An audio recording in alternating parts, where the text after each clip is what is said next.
This is Kincade Salciunas, 97.5 The Fanatic and 97.5thefanatic.com. You ever get in a fight with your sibling and then your parents tell you to go apologize and you go apologize even though you don't mean it, but you only did it because mom and dad told you so?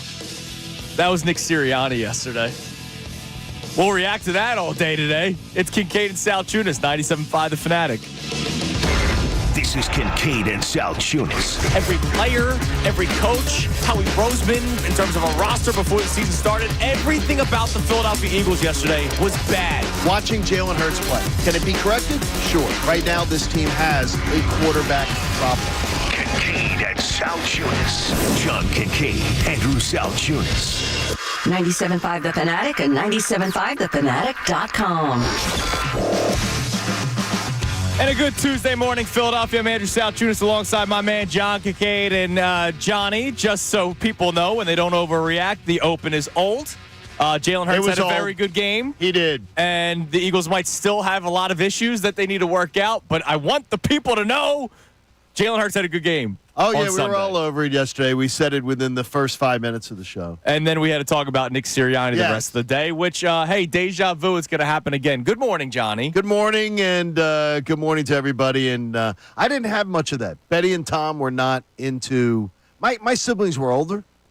You know, Doc's like six and some years older. My sister was like 10 years plus older. Okay. So I did not have much of that growing up. You probably had it. I never. In proximity to your sister's It age. was usually the other way around where she had to apologize, but every once in a while, I felt good when it was my turn to have to apologize because that means I got her good. My parents We never. didn't have the best relationship growing up. See, my parents never did that. Like, they just didn't care. They were like, just fend for yourself. Like, Yeah, police yourselves. Raised like a wolf. Ah, it's good. Hey, You look, know, you got to do what you got to do. Allowing man. Doc to terrorize me my entire childhood. Somehow I love him. I don't know why, but I do. I just love him. That's a beautiful thing, man. It must be like I've forgotten a lot of stuff. Yeah, well, or you just ignore it at this point. Being thrown over the fence into the sticker bushes in the neighbor's yard.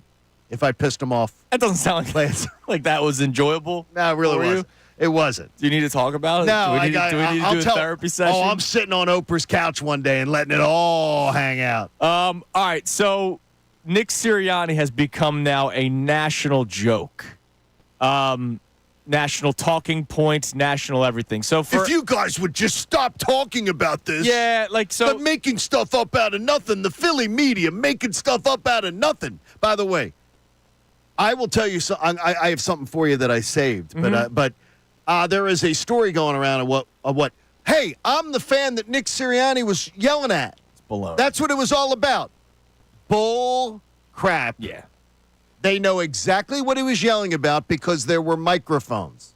Yeah. There were microphones. They were able to know exactly what he was yelling at. He was not getting into it with an Eagles fan in funny fashion. About running the football. He was not goofing off. It was nothing of the sort. There are microphones all along an NFL sideline. They know exactly what was going on. Yeah, and they were not pleased about it. In case people don't know, at the NFL Network, there's something called red tape. Red tape, right? Which is the stuff that is caught on mic and on camera that is and not it's flagged. That is not allowed to be aired. Right, it's flagged. But they know exactly what is said on an NFL sideline. Yes. I was seeing this work of fiction out there yesterday. Be going, oh no, this is what happened. Yeah, Nick no, that didn't Serriani wasn't happen. trying. So, and I swear, if it wasn't someone thinking, I thought immediately, I'm going, is this a burner account? Like, I'm like, is somebody trying to cover up this? It was somebody that's trying to have fun and posting something out there to get reaction. They know exactly what Nick Sirianni said. Yeah. There are microphones all over the sidelines, and that is why he was brought to the principal's office and apologized yesterday. Yeah, and you don't think, guys, he would have just said that on his press conference? Like, I was getting into it, and we were joking around. About running the football? Right. Like, he would have said that either Sunday or yesterday, and, of course, none of that was said because that story isn't true. And also to the, I would say, I would make a wager that we are never going to see the daycare center at a press conference ever again. Ever again. Yeah. Barring this team winning a Super Bowl right. or going to a Super Bowl. We are never going to see, hey, let's bring our kids on the podium and everything. And as was brought up last night on ESPN, it does not. They were trying to figure out if it's happened.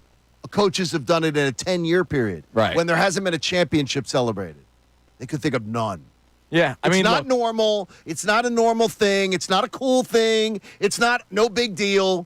It's a big thing. And he's now become a national talking point, a national joke. And to your point, you said it a couple minutes ago. There are people that think that we make too much of things, or we blow things out of proportion, or we make things up. That's not something that this show does. That's not something that this station does. We don't make things up. We talk about stuff that's real. And this is a real issue right now, that the Philadelphia Eagles have a head coach that is not being talked about for his X's and O's. That was something that was being talked about a couple weeks ago. The Saquon Barkley drop pass, that was discussed on national markets a few weeks ago. Nick Sirianni has now become a joke across the league. You said it. I didn't even see it because I don't really watch these shows all that much.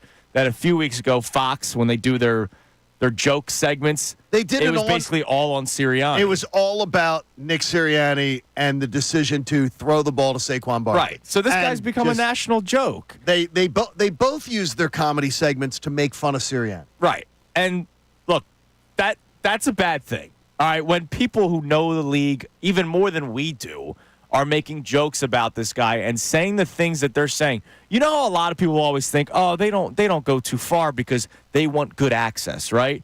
No, when you start hearing this stuff being said from the national media, let's play this one first from Damian Woody, and then we'll hear Nick Sirianni's forced apology, and then we have a question on it. This is the kind of stuff that's being said about the head coach of the Philadelphia Eagles. D. Wood, what'd you think of that? What's this clown behavior, bro? This dude is a clown. Like, seriously, you gonna seriously talk trash to the fans? Your own fans. Your own fans. Like, listen, people come out here and pay big money to come out and watch you put a product out on the field. When you don't perform well, they have every right to boo you. Damn right. And you gonna get in all in your feelings because fans are booing you because your team stinks? Like, bro, come on. And then you brought up in our meet, like, oh, then you're gonna bring your kids into the post game to kind of soften the blow from what reporters might ask you. This dude is a straight clown, bro. Like, I just don't have any respect for what this man is doing. Y'all barely beat the god-awful Cleveland Browns, and then you want to talk trash to the fans. Get the hell out of here. I mean, that's a national person. That's Damian Woody from ESPN. That's just one of a cavalcade. Oh, we have plenty to play for you today because a lot of people were reacting to what happened on yesterday. But that's not me or John talking. That's not somebody from NBC Sports Philadelphia or somebody that writes for any of the local news sources. We have Jeff McClain coming up at 8:10. That's not Jeff McClain. That's somebody who didn't even play in Philadelphia. He knows the Eagles fans, I'm sure, but that guy Damian Woody has no ties with us. No, he doesn't. He sounded offended by what Nick Sirianni did because it's a joke. The only thing I'm going to say is in defense of Nick Serriani today. Good luck. I believed him yesterday. I believed the apology. Good for you. You're a better man. You're a better man than I am. And I may be a total sucker, but I admire anyone who, after a bad moment, can eat it, whether it was forced or not. I think it was forced. And I in fact think I know that it was forced. Right. But it was. I mean, that was hard to do because it's all over national media. It's all like he's the story. And that's the problem. And that's a disgrace. It's a disgrace that he made himself the story. The Eagles. It's just we're not talking about the Eagles. The Eagles barely won, so it's not like we would have been talking about the Eagles with nothing but flowers. Like we would be probably being critical of the Eagles today, still following a 20-16 win against the Browns, but we've barely talked about the game. We tried to yesterday, and we gave the flowers to Quinyon Mitchell and Cooper DeJean. Yes, we did. Jalen Hurts had a great game. Jalen Hurts. A.J. Brown was spectacular. Devontae Smith, they were able to win despite losing Jordan Mailata at some point in that game. Dallas Goedert early on. Like, there were positives that we discussed yesterday, but that was like 20% of the show. The other 80% was Nick Sirianni, who decided to make everything about himself, and that's going to continue all week long. So let's play a couple of the clips from yesterday's press conference. I'll be honest with you, John. I told you this yesterday morning after our show was done. The Monday press conference is usually something I listen to at night after Cooper Right. goes to bed. Exactly. Or on my drive in here so that it's fresh in my mind on my way into work on a All right. Tuesday morning. I was sitting on my couch Waiting for it? at 3:15, waiting 10 minutes because God forbid he ever gets on time. Waiting 10 minutes, not taking my eyes off the best show ever with Ricky and Andrew DeCecco yesterday. Tyrone was out. And just waiting for that press conference. I can't tell you the last time I made a point to watch the day after press conference live. We absolutely switched on over and had to see it. You had to see it. So here's Nick Sirianni, his initial apology to the Eagles fans yesterday.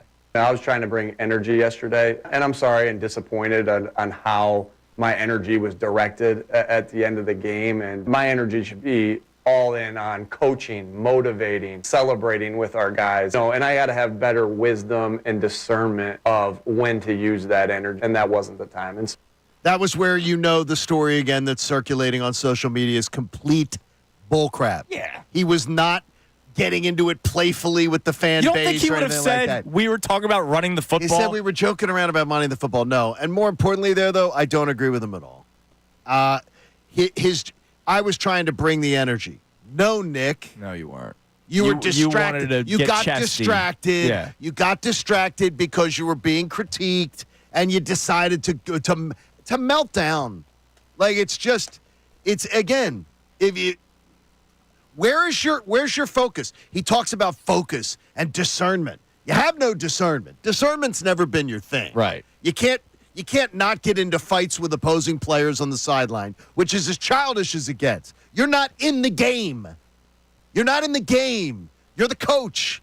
And then to have that nonsense go on, it's staggering. And it's got to be a problem when Jeffrey Lurie has to call him in on a Monday and say, we can't have this. And you know what's bad? My tone is so much different today than yesterday. Yesterday, I was like piss and vinegar, right? I was not happy with how that played out on Sunday. I'm kind of at the point where I'm like, I just have to ride out the storm. And I just have to wait till this guy gets fired.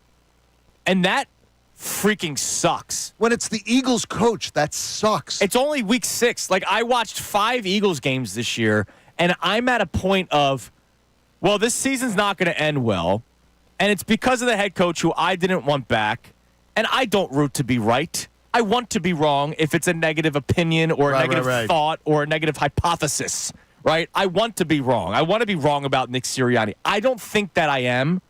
And I'm starting to reach a level of, and what's the scariest thing for a sports team, John? Apathy. I mean, By the way, now, it's bad for us, too. yeah, like It's bad for us. I would love to come in here and be like, Sirianni, screw you. Or I would love to come in here and celebrate the fact that he apologized. But because I know it was forced and he had to do it because the boss told him to, and I know that this is something that's been going on for a while, and I know that I didn't want him back, and I believe he only came back because of the bad optics of firing another head coach after just being in the Super Bowl like they did with Doug Peterson.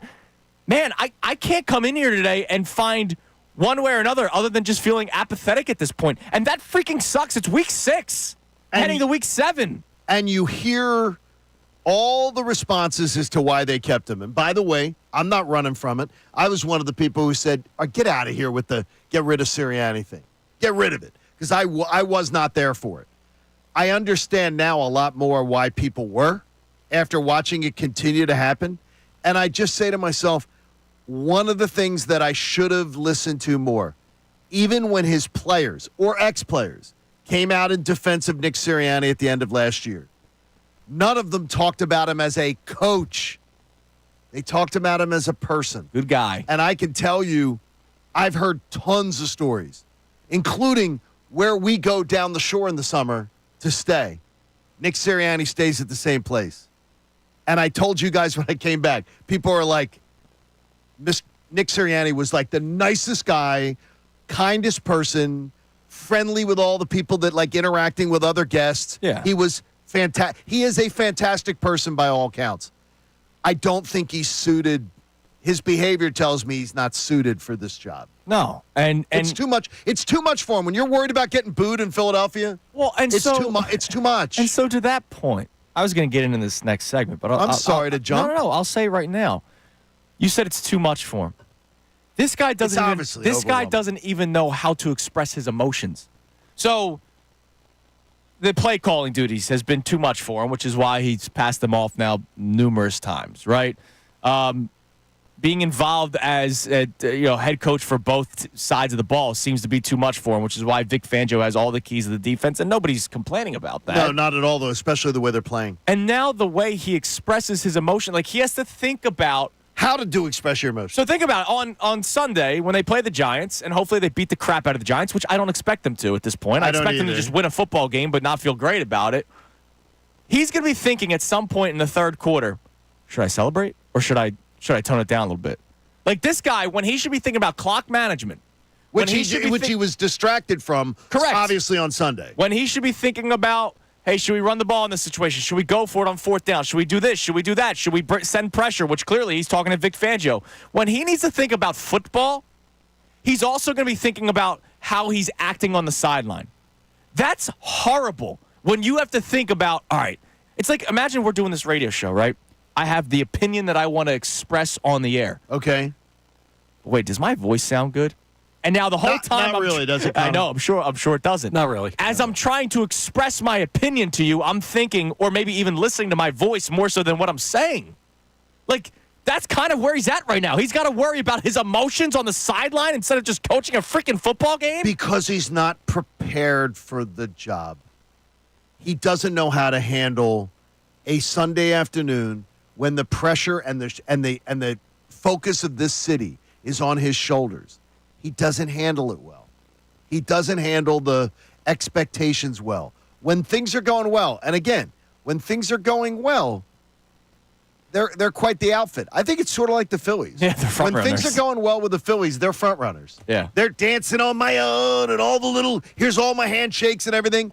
And when the Phillies are going badly, it's the mouth wide open, staring through the netting, looking at the field, emotionless. Last year when they don't know how to handle that 1-6 stretch, he just looked like a deer in the headlights, except for when he was yelling at his coaching staff. And he sounded defeated last year.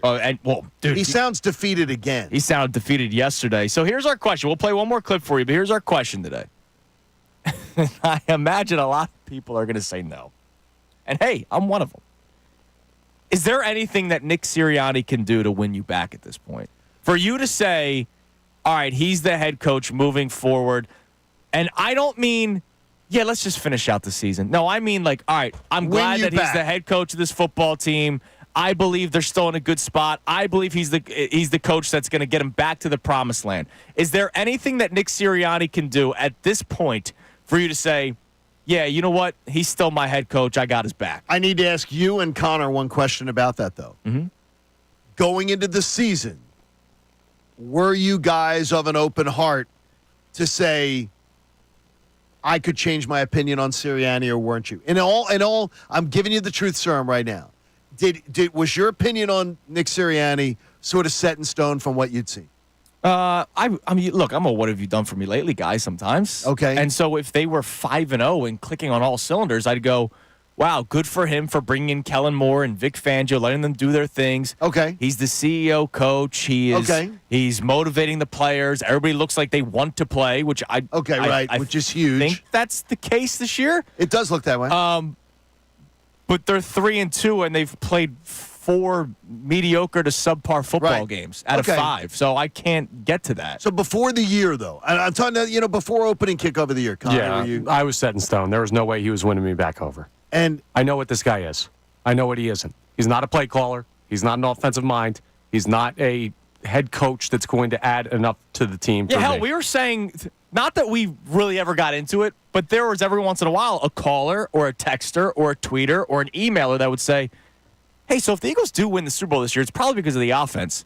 And if Kellen Moore gets job offers, would you fire Nick Sirianni to keep Kellen Moore? There were people that were legitimately asking that question. Okay, I would tell you right now, barring a NFC title game weekend, I don't think there's any way he's coming back. I don't think so either. And to me, Jeffrey Lurie saying, I brought you back. I stuck my neck out. I brought you back. I didn't listen to the noise. We didn't fall in, whether it was for optics or not, and that's part of the discussion. And now, 5 games into the year, again, you are the story of my football team. he's got to be saying, what the hell did we do? Yep. Coming up next, and we'll dive into that as well, but can Nick Serriani win you back? 610-632-0975. That's the number to call in or text in. We have 2 more clips to play for you. Why the tone changed, because he was forced to. And I think one of the best questions in the press conference was asked toward the end of it yesterday. And it's something that we got into a few weeks ago. I think it was the best question of the day yesterday. You'll hear that coming up next. And there was a caller that was on hold that dropped off. And all I got to say is, why? Why do you feel that way? I'll explain more about that as well. It's Kincade Salciunas, 97.5 The Fanatic. Fanatic Sports Update. A national storyline from the...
Kincade and Salciunas on this Tuesday morning, 97.5 The Fanatic.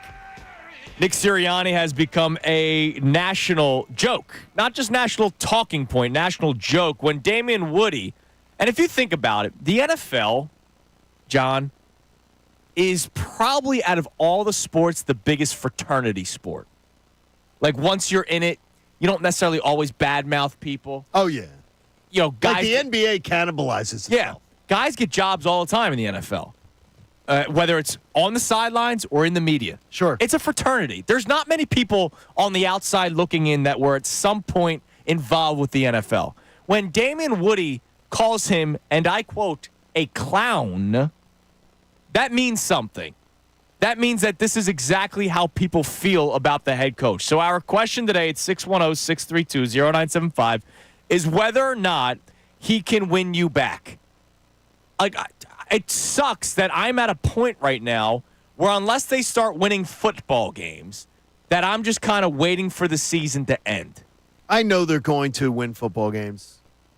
Again, that may come back and haunt me. I do feel this team's going to win. But games. is it going to be win games. Is it going to be wins where you're going, all right, this is the championship team we expected, or is it going to be another 20-16 win over the Giants? And if I don't see this team make serious strides, playing an NFC title game, something like that, look, it's all over but the crying. He's gone. Yeah, and he's gone. You made the point right before break that Jeffrey Lurie's sitting here going, 5 games in, I'm dealing with this crap again. This is the story. This is the big story. This is the national story. My coach is making himself the story, not vice versa. Mm-hmm.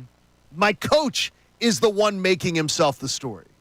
It's It's so embarrassing. But again, too, and I was asked by somebody, I will bet you, I'll bet you right now, unless there is a championship won, you'll never see the daycare at a press conference again. Yeah. They're never allowing that to happen again. That has been, let's be professional. Be done with this. Let's be professional. Let's do your damn job. Oh, my gosh. Jeffrey Lurie's got to be beside himself. Yep. All right, 2 clips from Nick Sirianni's press conference yesterday where he had to apologize for his actions. One of the questions I was asked about was why the tone changed. Because if you think about it, on Sunday, it was barking at the fans. And then during the post-game press conference, it was, I was just excited. Come on, I love our fans, blah, blah, blah. And then yesterday, it was almost as if his dog died, and he had to talk about it. Here he is answering the question about why the tone has changed. There's play calls in the game that you go through and game management things that you go through and say, at the time I thought this was the right thing, and then you evaluate everything. You evaluate the way the players played. You evaluate the things that you did as a coach to get them ready to play, or the calls that you made, or the management of the game that you did. And you do the same thing with other things, which this one is. What was he doing what was he doing before the half when he was just letting 33 seconds run off the clock when he could have used a timeout and people are like, no, you save your timeouts. Yeah. No, the 2-minute warning would have given him another timeout. I have no idea. I was watching the 15-minute game yesterday and saying, I can't even believe. Well, he's thinking about how he can be emotional. So trying to keep my emotion. That's the problem. I've never heard, now maybe it's because I'm not as in tune with my feelings. The idea of I had to tell myself to bring the emotion. I said to myself I wanted to bring the emotion. I've always thought emotion was just natural. It was natural. Organic. It's not contrived. Yeah. It's something that you either and I've been told in my life, hey, control your emotions a little bit. Right. Tone it down a little bit. Now, I've heard that. Yeah. I've never heard of someone going, I know I had to bring the emotion. Well, I mean, there's times where you're like, I'm going to fire the boys up today. I got to bring it a little bit more. That does happen. You never have to fire us up. Well, not you guys. That was the Royal boys. Oh, okay. Yeah, like the Royal you. Yes. Got it. That's like when my wife says anything has to get done around the house. I'll say, we need to get the house pressure wash. And we's just and you. she'll say, is that the royal we, or are you saying call the pressure wash guy? Yeah, exactly. You got to do it. And that's usually me. No, she's the one that does. Oh, well, good for you. She can't trust me. All right, one more clip, and I'll then hire the guy and who then takes we'll the get paint to off the house. we'll get to some calls and some texts. And there was a caller that dropped off, and I'm disappointed by him. We have a text from that caller. Oh, good. Okay. Good. Mike from Lehigh Valley? Yes. Okay, good. But I want to play one more clip for you. This, I believe, was the best question that was asked yesterday because it's spot on, and it's something that we talked about a few weeks ago. When the Eagles beat the Saints, we talked about it yesterday. When the Eagles beat the Saints, there was the moment on the sideline where Jalen Carter was talking trash with Tyrann Mathieu. Yes. And Nick Sirianni got in between them. And I remember jokingly saying the next day, like, well, that's funny. The guy that is Mr. Emotional is trying to control somebody's emotions. And then we kind of got into a discussion of, all right, well, he did say he was going to try to be better at that kind of stuff on the sideline, so maybe he's doing his job. He had been better at it before Sunday. Yeah, he waited 4 weeks to go back to where he was. It melted down, yeah. Take a listen. I believe it was Olivia Rainier from the Inquirer, Inquirer.com, who asked the question, and take a listen to the answer. Hey, Nick, we kind of saw a similar scene at the end of the Saints game with Jalen Carter kind of talking to some of the players and the fans. You come over to him and try to talk to him and maybe calm him down. And then obviously with what happened yesterday, how do you view yourself as kind of someone who sets the temperature, the tone for the players and their just, their actions, their behavior? And when you fall short of that, how do you address that or take accountability with the players? Yeah, it's an emotional game, but, everything, I'll start every meeting with the things that I screwed up. And so it's just being honest and taking accountability and having honest conversations, whether that's with the team or in private. But, as we talked about today. And a lot of pride in that. And when it doesn't go the right way, you put yourself through the mud for that. So everything has my name on it. And that's why the self-reflection at the end is critical. Because the only way you get better is if you look yourself in the mirror and say what you could have done better. At this point, John, if you're a player on the Eagles, Sirianni's giving up play calling, and he wants to talk about offense. You go, dude, you're telling me about offense? He goes up to Jalen Carter on the sideline and tries to tell him to calm down, and then telling me 3 weeks later you see that outburst. At what point does Nick Sirianni say something to a player? We've all done this in life. This is not just a football thing, where you see somebody have certain actions and then they try to tell you to not do those actions. You go, oh, hold on a second. You're the one that was just yelling at fans. Somebody who we both hold in incredibly high regard. I don't know about Connor. I would imagine he probably does. John Chaney. Yes. And I've argued this with Temple people over and over again. John Chaney talked all the time about poise and discipline. Right.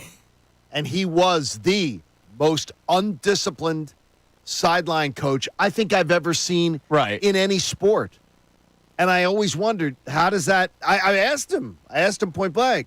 It's like, if there's things that he'll do on behalf – I'm doing it on behalf of the players. Mm-hmm. I'm not doing it for me. I'm doing it on behalf of the players. I'm protecting my players, or I'm doing something like that.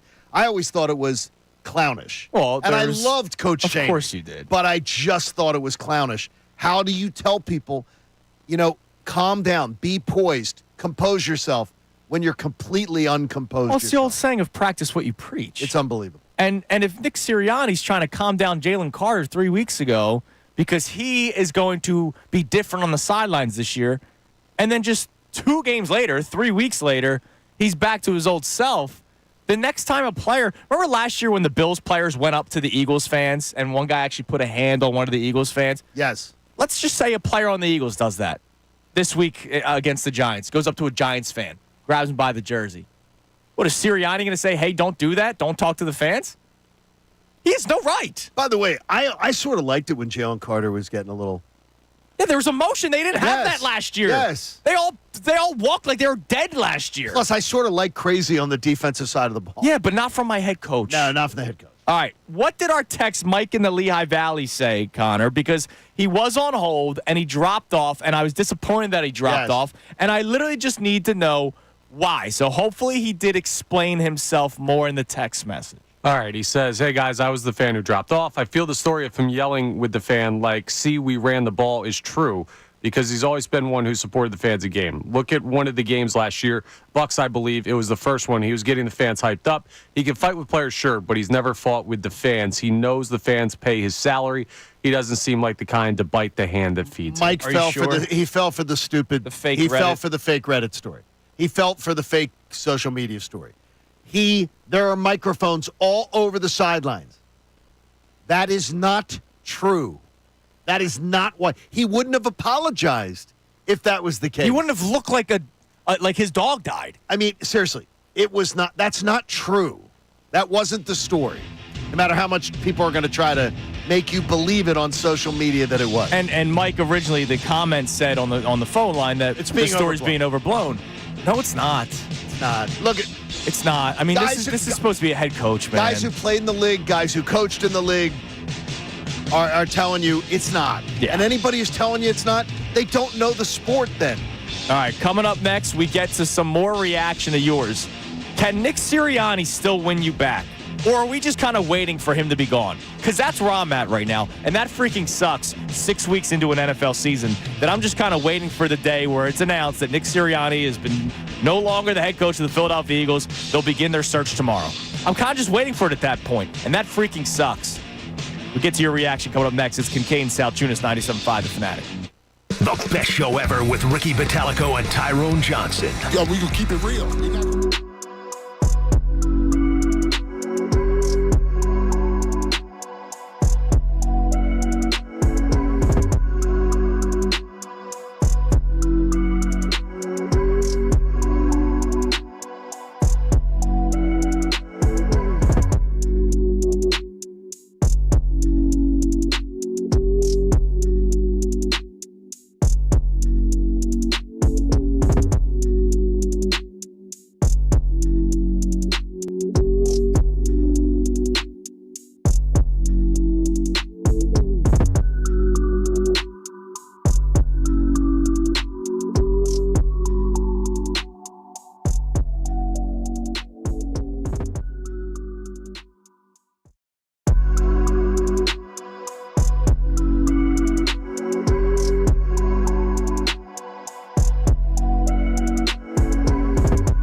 97.5 The Fanatic.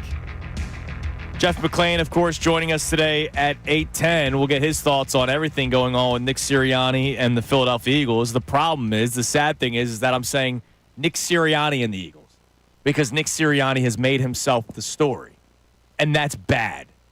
That's bad. It's not because of a bad decision, right? Look, we talked about him ad nauseum because of that Falcons game. I'd rather it be that than this. Oh, absolutely. Anytime. Like Look, at that point, I go, all right, he made a horrible decision in the but I game. understand what he was doing. And then right? maybe he corrects it.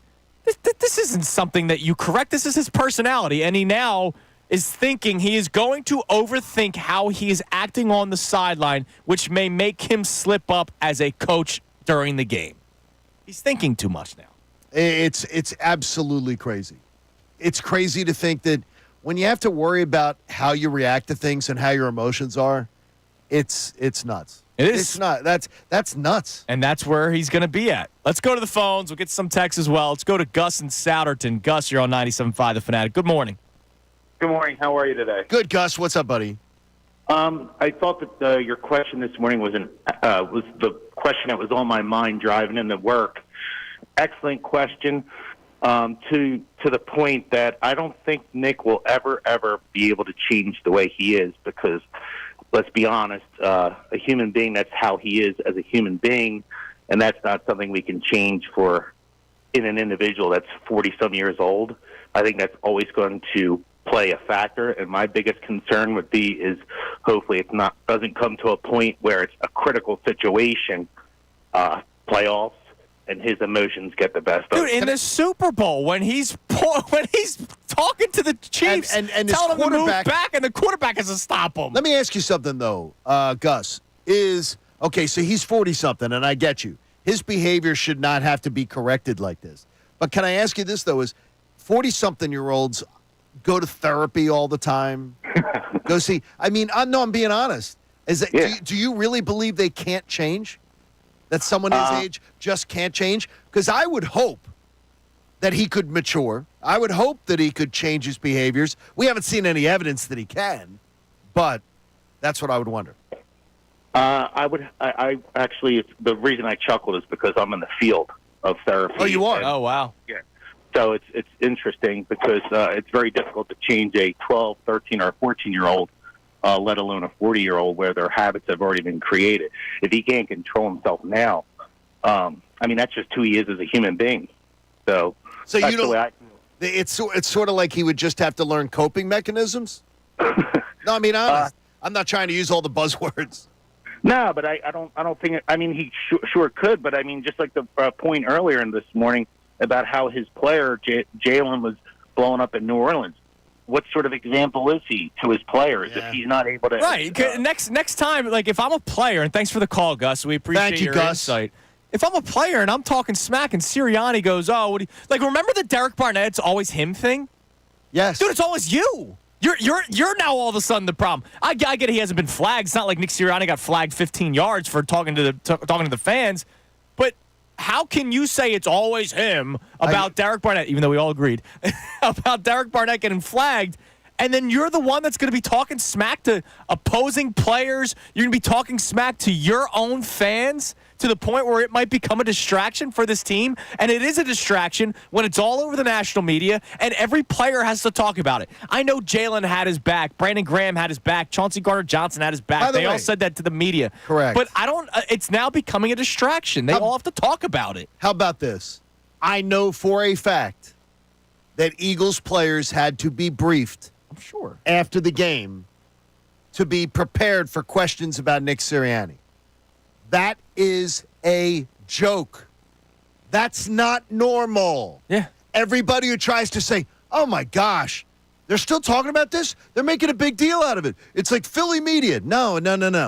When players, after they've just played a football game, have to be briefed about their coach's behavior, it's not normal. Right, because if you think about it, Jalen kneel down. Right. Game over, right? So now he's going to look for Deshaun Watson, right? The opposing quarterback, shake his hand, even though he's a vile human being. He's going to seek out Kevin Stefanski. Remember the big embrace with Deuce Staley, right? He didn't see Sirianni running and barking at the fans. And I'm sure Jalen Hurts walks into the locker room and somebody from the PR staff pulls Jalen aside and goes, hey, just want to let you know Nick had a moment with the fans. And do you think Jalen went, haha, all right, man? Or do you think he went, come on, man? I would imagine it's the latter, especially when it's not like they've had the best working relationship and now this is another distraction to the team. I'm sure that didn't go over well for all 53 guys. There may be 25 guys on the roster that love that Nick Sirianni did it. There could be 28 that don't. It's a big locker room. And more importantly, again, his players defend him as a person. You never hear them talking about, man, he's a great coach that puts us in a position to win. He's a great strategist. Yep. That's the difference. So our question today, can Nick Sirianni win you back? You know, Super Bowl alone, yeah, sure. But is there anything that Nick Sirianni could do where you go, you know what? All right, I'll put all this behind me. That's my head coach. You're going to be T.O. with the glasses on saying, that's my head coach. Is there anything that he could do to win you back? We'll discuss more of that coming up next. Also, more from the national media. To make it clear, it's not just us talking about it. You'll hear from Dan Orlovsky and his thoughts on how Nick Sirianni acted on the sidelines on Sunday. It's Kincade and Salciunas on this Tuesday morning, 97.5 The Fanatic. Fanatic Sports Update.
It is 7 a.m. on Kincade and Salciunas, 97.5 The Fanatic. By the way, it's a Temple Tuesday, not just a Tuesday morning, John. It's a Temple Tuesday. How about callers 1 and 2 to the contest line at 215-263-0975? We'll win a family 4-pack of Temple tickets for this Saturday's game versus Tulsa. So we have 5 of these total, 5 4-packs. So we'll give away 2 right now. Callers 1 and 2, 215-263-0975. Calling all Temple alumni. Don't miss homecoming when the Owls battle Tulsa this Saturday at 2 o'clock at Lincoln Financial Field.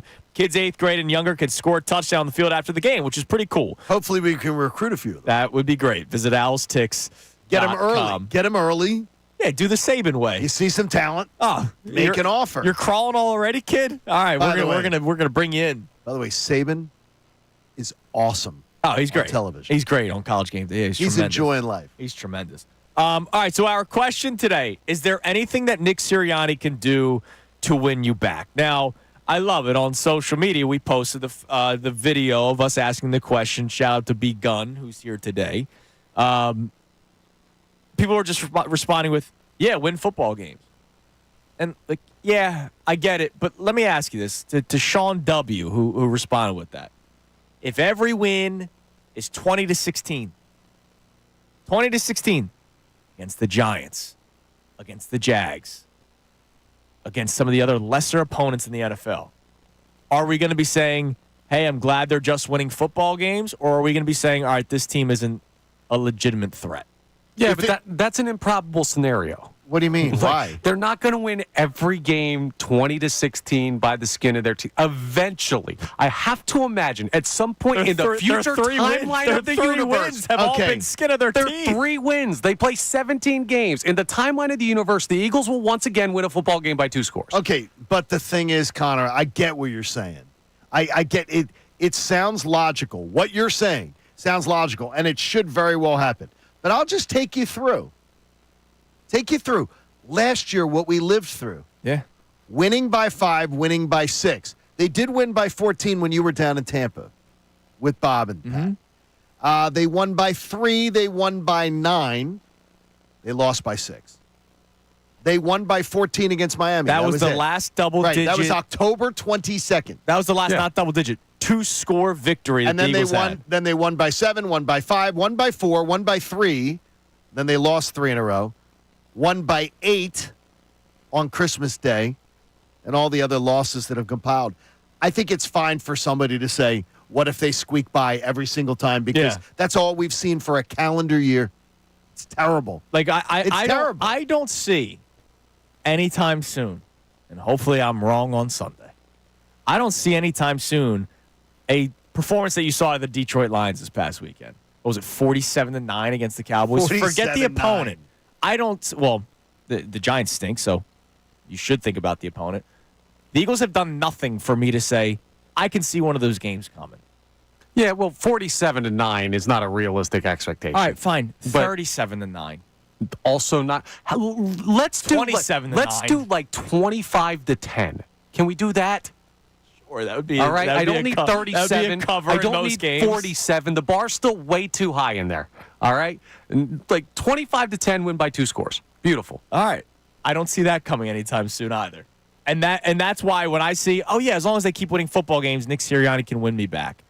If they're winning football games by the skin of their teeth every single week, they're not legitimate Super Bowl contenders. And I don't think there is anything other than maybe a great playoff run that's going to save Nick Sirianni his job, which is why I say, no, there's nothing that Nick Sirianni can do from here on out other than this miraculous playoff run to win him over, to win me back over. I don't see anything happening. Go back to playing like they were in 2022, and I'll tell you, don't get back on the Nick Sirianni bandwagon. You'll be on the Eagles bandwagon. Yes. But don't get on Sirianni's bandwagon. He can still make this work.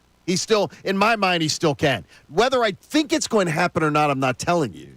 I'm not saying that it's definitely going to happen. But if it does, he absolutely can win me back. But we had this argument before the season. He's not going to do it. It'll be Kellen Moore, or it'll be Vic Fangio. Right, we're going to give credit to other people. But he will never get credit again in the city, and that's why he should have never came back, because he's been dead in the water since the season started. He is dead man walking. I don't know how. I honestly don't know how the Eagles organization did not either realize that or they allowed the optics to be the reason why. The optics had to be the reason. Because let's face it, whether you like Belichick or not, available. Whether you like Vrabel or not, available. Ben Johnson, available. So if you wanted the younger offensive mind, available. There were a ton of highly sought-after coaches that were available that got jobs. I mean, Harbaugh is turning around the Chargers right now. He was available. There were coaches that were available, got jobs, available, stayed put, available, didn't get jobs, but you expect them to probably be in the next coaching carousel, the Hoodies and the Vrabels. Harbaugh would never be in the mix here. Ever. Right, because of Howie Roseman. Because of Howie. He's never going to. Jim Harbaugh would literally swat Howie Roseman across the room. The bottom line is, that's not saying great things about Harbaugh either. Bottom line is, it's not like the Eagles sat back and said, all right, there's no better candidate than what we have now, so let's stick with Nick Sirianni. It came down to one of two things. They either didn't see it or the optics. And I still believe, and I've been saying it to you since before the season started, I think he only came back because, man, we got ripped for firing Doug Peterson just a couple of years after winning the only Super Bowl in franchise history. Are we going to do this again with a guy that got us back to one? I think it was all optics.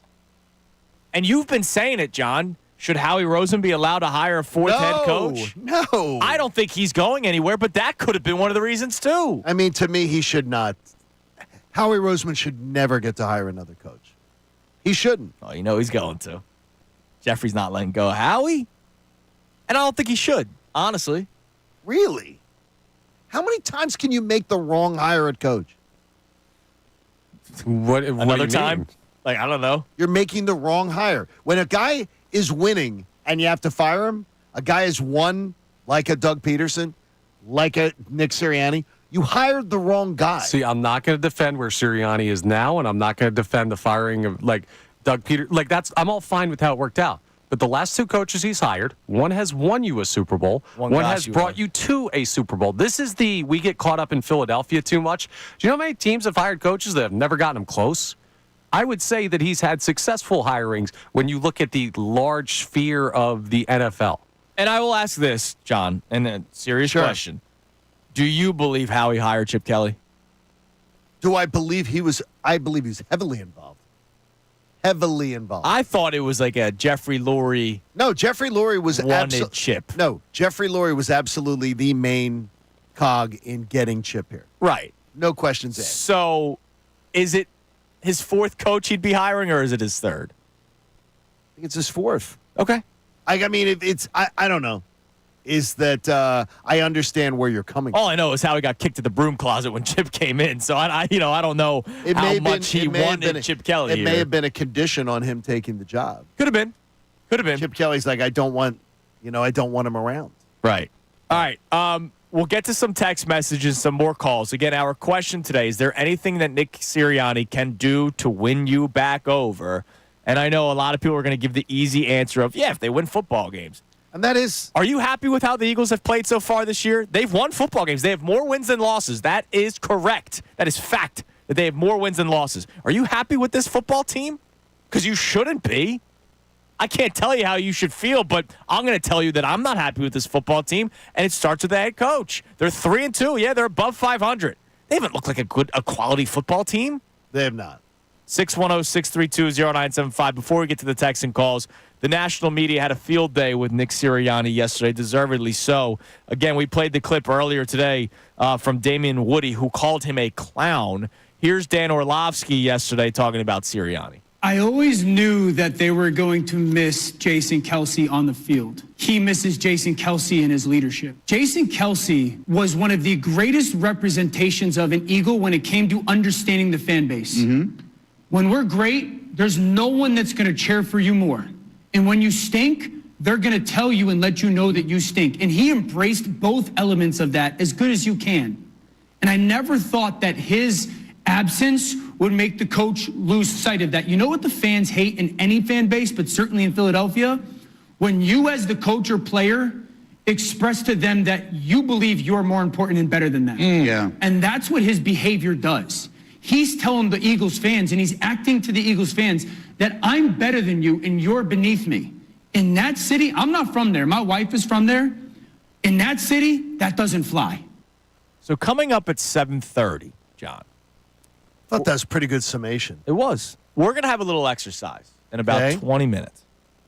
We're going to put together the list of things that any new player or new coach or maybe a veteran needs to be reminded of that they should expect when they come to Philadelphia. And it's going to be the for better or for worse list. It's like an owner's manual? Yeah. Okay. Of what we're like. Because you heard Dan Orlovsky quote Jason Kelce. If you remember Jason Kelce's retirement press conference, he talked about, look, it's not that hard. It's obviously hard to play in Philadelphia because when times are tough, you're going to hear it. But if you give it your all and if you have a little bit of success behind your name, you're going to be looked at as a hero. Look at Jason Kelce. Like, Jason Kelce's all over the freaking map because of his love for Philadelphia. If guys buy into the Philadelphia thing a little bit, you're going to forever be a hero. Yeah. It's really not that hard. And play to it. There's a little pandering that goes on. A little? Yeah. A lot. So at 7:30, we're going to put together the list or the owner's manual, the instructional manual of when you come and you're a member of one of the Philadelphia teams, either as a player or a coach. This is what you should expect, for better or for worse. All right, let's get to the calls and some texts. Let's go to our man Mitch in Phoenix. Hello, Mitch. Good morning. Good morning to you guys. How you doing? Good, Mitch. This constant rhetoric about Serriani is boring. It's Tsunami? Whatever you want to call him. You keep correcting me on his name. You know who I'm talking about. It's not an advantage to continue to talk about this guy. When they collapsed last year, and we're all aware of the word collapse, that was the time to fire him. Obviously, he's got a tremendous relationship with the owner and the general manager. So the dude that you got coaching the Philadelphia Eagles to the rest of the year is the guy that I can't pronounce his name correctly. You agree with that? Yeah, he's not going anywhere unless they go but if they lose the next 3 games, yeah, he's fired, but that's not happening. I disagree completely, though, with one thing you said, Mitch. He does not have this huge wave of support from the owner. I promise you that it was a call to the principal's office yesterday. So at that point, that public humiliation of having to go out there and apologize and say the owner met with me is not just an overwhelming, hey, blank check of support. And more importantly, I promise you're not going to see the daycare again sitting there at a press conference. Okay, listen. So those come from the boss saying, cut the crap, is what happened yesterday. He got called in, and that's why he looked like, as Andrew said, his dog died. All right, listen to this for a minute. Would you guys agree that typically he gets in the most hot water problem, or the press doesn't like what he said, or the fans don't like what he said at his press conferences? But when you go back to the 2 of the greatest head coaches that we've seen, which would be Belichick and Andy Reid, how about their press conferences? What about one guy from New England would stand there. Yeah, and he'd say on to Seattle and not talk about anything. Because he's sitting there with 7-8 rings on his fingers. Yeah, he can do whatever he wants. And he wasn't like that when he had no rings on his fingers. When he had 1 ring on his finger. And Andy Reid, what about Andy Reid? Andy Reid's press conferences just suck. Yeah, you know what? It's not Andy Reid. Do you think the owner, like Jeffrey Lurie, did Jeffrey Lurie have to call Andy Reid into the principal's office? No. Come on now. No comparison. One man knows how to conduct himself like a professional. One does not. Yeah. Bottom line. All right, what do we got on the text line there, Connor? You can also text the show. It's the same number, 610-632-0975. It was. Our question today, can Nick Sirianni win you back, or is he just at a point of no return? That's where I'm at, barring a Super Bowl. All right, sorry. That might be a little harsh that I need him to win a Super Bowl for him to win me back over. But that's where I'm at this point. When I think you are inept at certain things as a coach, and I'll still give him his flowers at certain things. Clock management is something that we have celebrated, except for this past week. But when it's now gotten to the point where your own actions, your own emotions will be a distraction for your players this week when they have to talk about it. And, oh, by the way, I have a feeling on Sunday he's going to be overthinking how he's acting on the sideline. Because you have already pointed out he might overthink his outfits. I don't think so. But everything, just his emotions and everything like that. And Gus, when he joined us earlier, Gus was a bright caller. Talking about the fact that I think he's going to be out there like in a straitjacket, right? Wondering, well, what do I do? Do I just do this? How about this, Nick? You do not get into it with opposing players. Number one. Yeah. Don't get into it with opposing players. You're not a player.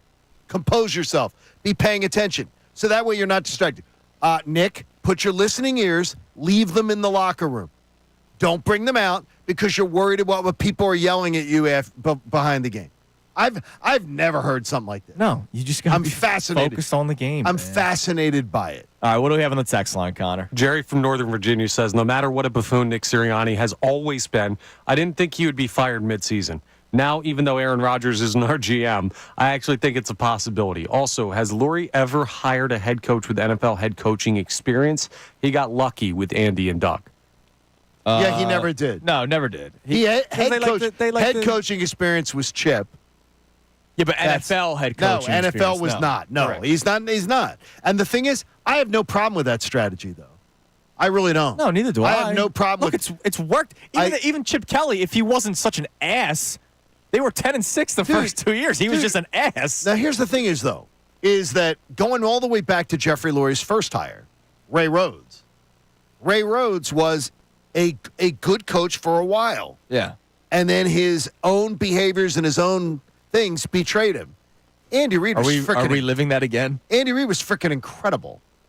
And then you just go to Chip Kelly and Doug Peterson and now Nick Sirianni.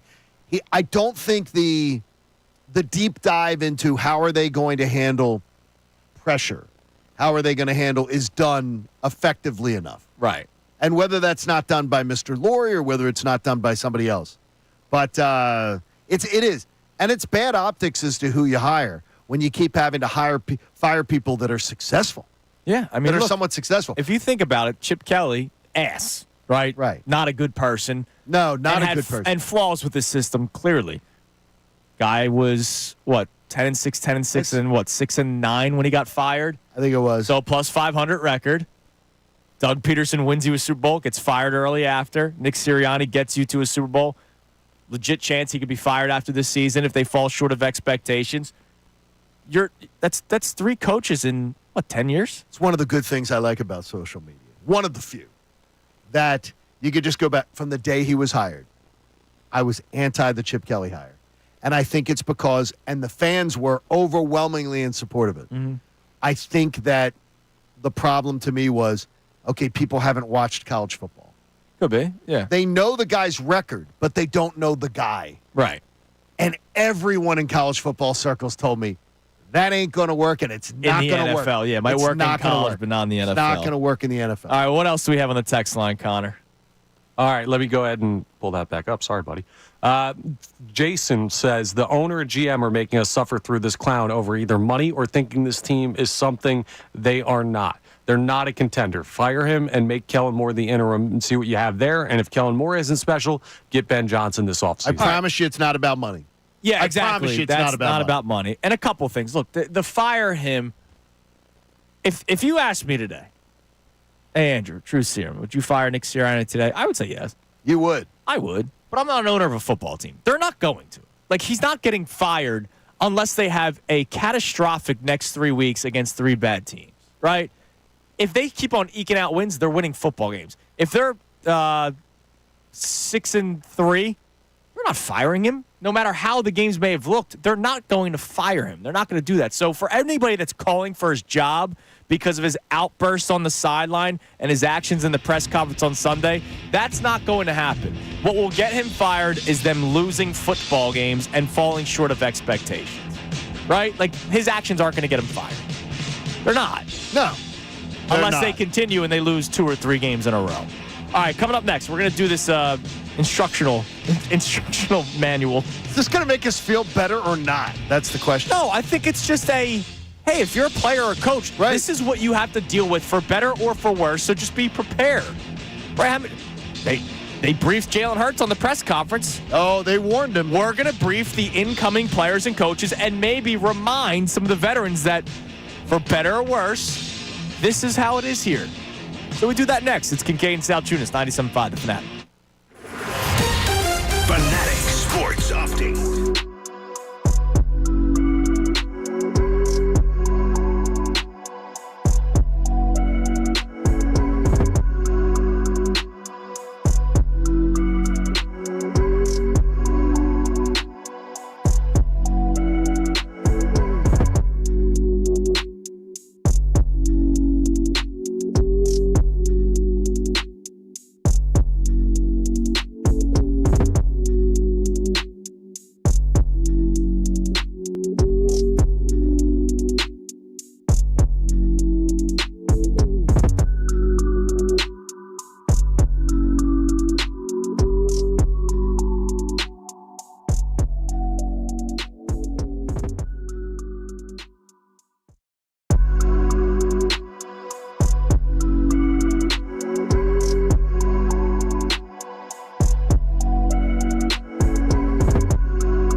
It is 7:30 on Kincade Salciunas, 97.5 The Fanatic. We're going to do a little exercise in a minute.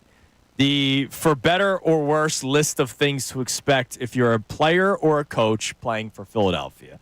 I think it could be a refresher course for some of the vets, like Darius Slay, who was so shocked by the outburst that was had by media members and fans a couple weeks ago when he went on Micah Parsons' podcast, a Dallas Cowboys podcast, to talk trash about, not trash, but to be critical of a teammate of his. I don't understand how that's not something that I think he that's sits trash, down and talking goes, trash. Is this a good idea or not? So we'll do that in a minute. But real quick, I saw something on social media. I love how there are Eagles fans that will do anything to defend the team. And part of me loves it. Sure, absolutely. Part of me loves it because I go, you know what? I'd rather the person that goes overboard defending than goes overboard being negative. 100 out of 100. Much rather it be that Right, way. exactly. But then sometimes I giggle. So I saw a tweet from @Eagles Strictly. The minute Eagles is in the thing, Well, you know it's not gonna that be it's going to right. be positive. right. And he's making the case that, people are overblowing the close games thing. Really? And that, any given Sunday. Huh. And he said, hey, he points out the 2022 schedule. And he screen grabs 5 scores. The Jags game where they won by 8. The Cardinals game where they won by 3. The Cowboys game, which was a 2-score game. The Commanders game in which they lost, and the Colts game in which they won by 1. That was one of Okay. those trap game spots. I don't know why he added the Cowboys game in there because that was one of 7 games where the Eagles won by 2 scores.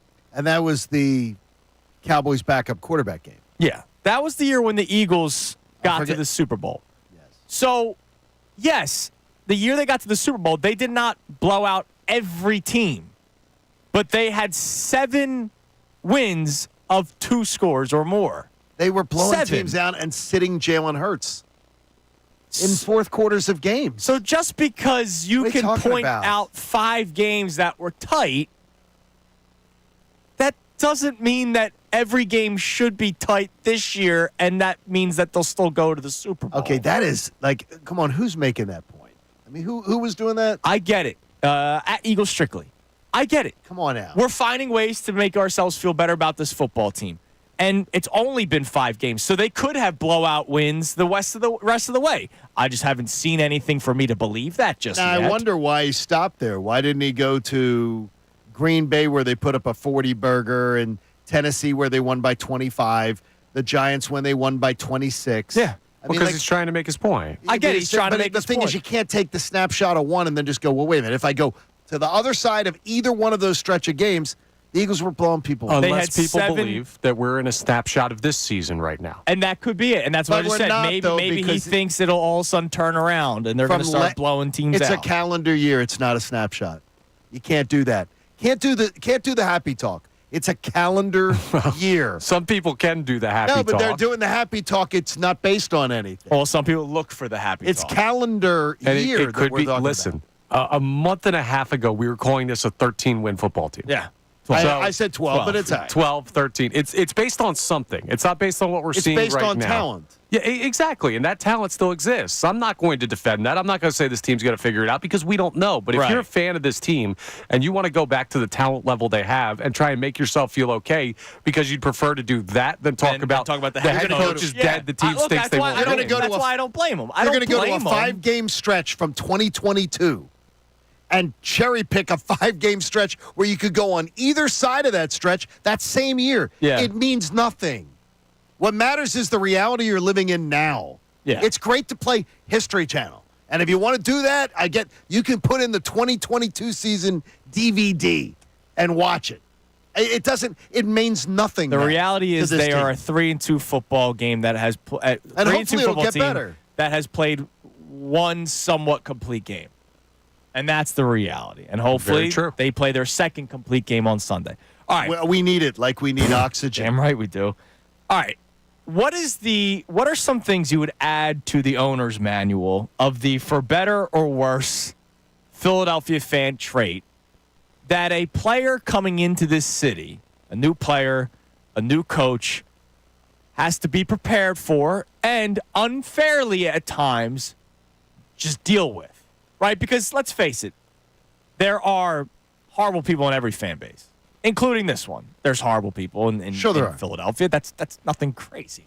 But like Nick Sirianni has to realize, yeah, dude, your team is playing below expectations, and a lot of people did not want you to come back this year, so you're going to hear it. Like, that's not, I don't think he should be surprised by that. And to say booing is counterproductive, booing has been going on since before you were born, Nick, and not just here in Philadelphia, in all cities, right? We might be a little bit louder than others, but it's happened in all cities since the beginning of time, since the beginning of sports. Booing has been going on. Being booed when you're not playing well, despite how well your record is, or despite you just winning a Super Bowl, it's going to happen. So being booed should be something that you're prepared for. You know what's counterproductive? Players after an NFL game having to answer questions about their head coach's behavior. You know what's counterproductive? Being asleep at the wheel, worrying about all this other crap that was going on behind you, that you literally aren't managing the clock when you're a CEO head coach. You know what's counterproductive? That Sunday night, Monday, Tuesday, your team is having to deal with the issues that surround you. Mm-hmm. If Nick understands counterproductive, you're the definition, coach. Right. Stop it. Stop it. All right, what would you add to the owner's manual? I had be ready to hear booze as number one. That's a great one. Understand the media has a job to do, but you don't have to feed the beast. The media has a job to do. You can do it. You can do it like Andy Reid did it. And by the way, Andy Reid did it from the beginning. Yeah. Andy Reid didn't have pedigree yet, and he was keeping the media at arm's length. Right. He was taking all. He played the game. Yeah. Nick Sirianni sometimes says, well, we know he talks too much, but sometimes says too much. Right. He digs himself in. He'll give you competitive advantage in one answer, and then the next answer call fans booing counterproductive. I will tell you the whole thing about him talking about the play chart. I'm going to tell you he was probably talked to about that. He was brought in and said, hey, Nick, stop giving away so much information. Yeah. Don't take people that much behind the curtain. And the thing is, we love it when people are honest, but there's times where you go, you don't have to do it. You got to play the media game, but you don't have to give them too much. You don't. Connor, what would you add?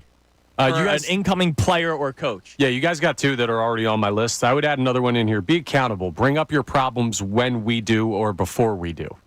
Yeah. And that's why, look, I'll be honest. I actually, 2 years ago when Trey Turner was horrible, right? Horrible before the ovation, all that kind of stuff. I actually appreciated that he would still talk to the media every day and be like, I suck. Yeah, I agree. Like, yeah, you did suck, and I was not happy with how you were playing. I at least appreciated that he wasn't like, man, I'm one swing away, or I'm this or that. He would straight up tell you that he was playing poorly. That I suck, I'm not, works for me for a while. Yeah, until eventually you show that you're not changing the behaviors that are making you suck. But there is one thing that no one can say about Trey Turner ever, is that the guy was not a stand-up, accountable person. Yes, definitely accountable. And to me, that's huge. Yeah, that's accountability is a big one. That's why he got the ovation. Yeah.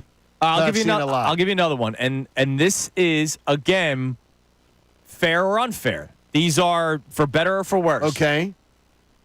You have to try to show that you don't think your S don't stink. And I think that's Nick Castellanos' problem. Okay, tell me more. Nick Castellanos has his persona about him, his attitude about him. He's been one of your most consistent players over a span of 2 seasons now. He absolutely has. People talk about him in a certain way because I think people don't like him because of maybe his persona, his attitude. And I think that's unfair from the fan base. They just see this guy going on I don't practice. I just swing hard and I try to hit baseballs. Okay, so you think it's unfair from the fan base? Sometimes. Absolutely. He's been one of your better players for the course of 2 years now. Has he been better than you expected him to be? He's better than a lot of his teammates. Has he been better than you expected him to be? No, he's fallen short of the contract, but Correct. But it's not Both like years. But Both- this isn't. It's This not isn't because of his attitude. This isn't Tobias Harris bad. I'm going to tell you completely. I completely disagree with that at all. His attitude of, yeah, I don't have an approach when I go to the plate. I just go up there and do it. Yeah, but dude, he had that exact attitude in Cincinnati and that exact attitude everywhere he's played before. Yeah, and he was he's never had done. I a great honestly career. never have heard that attributed to him ever. Did I hear that? So you did I think- hear that sound bite? Did I hear him say that beforehand? I would No, he's imagine kinda that always would had get that paused. per- he's had that No, he's had that personality. That's what we're talking about. No, I'm talking about his attitude of, I don't have an approach at the plate. I'm talking about his approach to his job. I don't give a damn if he's nice to people or not. We've Right. had many athletes in this town who have been jackasses. Yeah, right. That we love. So here's what I want to do. I would like for you guys to add into some of these things. The for better or worse list of things that players or coaches need to expect when they come to play or coach for a Philadelphia sports team so that we don't have to have outbursts like this anymore because, oh my God, they're booing at us? Yeah, dude, that happens here.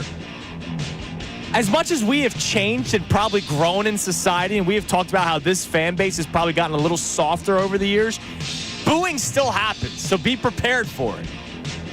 It's Kincade and Salciunas. We'll get your reaction on this coming up next. And oh, by the way, we can't catch a break.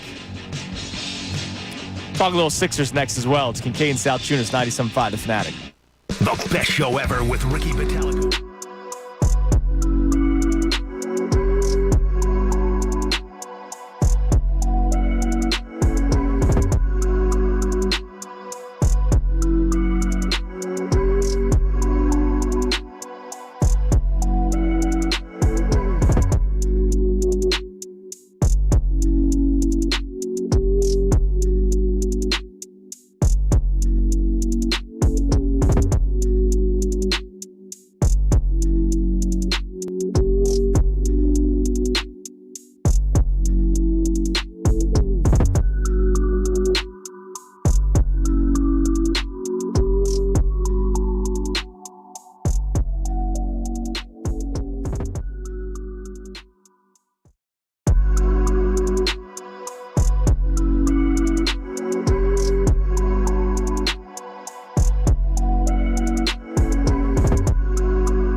747 on Kincade Salciunas, 97.5 The Fanatic on this Tuesday morning. Don't forget, coming up at 8:30, we have our second opinion segment. We talked so much about the head coach yesterday that we never really got to dive too deep into the game, and that's the beauty of the second opinion segment. Strategy. And look, this is a week-by-week thing. There's always going to be the big storyline from each week, right? The biggest storyline. Unfortunately for this week, it was the head coach. A couple weeks ago, it was, Jalen Hurts and the turnovers. And sometimes because we talk about something so much for the first 4 hours of our reaction of the week, we miss something. So that's why at 8:30 on Tuesdays, we do our second opinion segment. So we'll get into that coming up in a little bit. We'll get to your texts in a few minutes. But rough news for the Sixers yesterday. They were playing in their preseason game, and Paul George kind of, I guess, slipped or tried planting his foot, hyperextended his knee. Backing up, and it looks like he might be. A lot of people are saying he's probably going to miss the first game of the regular season. Obviously not extended period of time. How do people, when I hear people say this, what are they basing it on? It's just the doctors on social media. Yeah, they Exactly. see knee hyperextension that's normally 1 to 2 weeks. Yeah, and they build don't. that out. But they don't know you're anything right. until the team looks at the knee. Right. It might just not be a basic. It's like people are like, "Oh, he'll probably miss one game." I'm like, dude, this is like worse than COVID. Listening to people, the doctors on social media, you do not have any data to say, yeah, he's probably missing a game. Well, but I'm it's just going to say that the doctors on social then media that's a know guess. they know more than I Yes, do. exactly. That is a fact. But anyways, regardless, it sucks. We can't catch a break. There was concern, obviously, signing Paul George because of his injury history. You guys know how we felt about it. I said to John before the show, Connor, you were, I think you went to the bathroom or something, not to get too much into your business. I was probably in here prepping for the show. But that could have been it, too. You just weren't back there where John and I were. Paul George, the signing of Paul George was very much like the signing of Saquon Barkley. Not something I would have done, but thrilled when it happened. Right? Like, I wasn't going to not get excited of Saquon Barkley in midnight green, the Eagles white, or Kelly green. Paul George, not something I necessarily would have done because I'm now reliant on the two best players being two injury-prone players in Joel Embiid and Paul George. Yes. Not something I necessarily would do, but from a basketball fit standpoint, and I know it's hard to say forget injury, but forget injury for a second. You can't. I know. I'm talking strictly X's and O's here. From a basketball standpoint, he is a perfect fit with Joel Embiid and Tyrese Maxey. When they're all going to be on the court at the same time, I'm going to love every second of it. The problem is they're not going to be all on the court at the same time for 82 games. And I hope it's at least 60. Then to me, you're excited because of Potential. the hope that someone's going to be healthy. Yes. That's what it is. yeah, I mean, what do you want? What's the alternative? Right, and that's the thing. Not going with a plan that requires you to hope that. But we've been through this. They didn't have a better Yeah, option. they had Tobias Harris. No, I got you. Believe me, the whole Tobias Harris There were thing. people that talked themselves into Brandon Ingram. I wasn't going to do that. I wasn't going to do that either. It's hard to grasp ultimate confidence when you know it's that fragile. Yeah. And I do not believe, by the way, for 1 second that there's nothing going on with Joel Embiid's knee. I don't believe for 1 second. Looking forward to seeing him on opening night.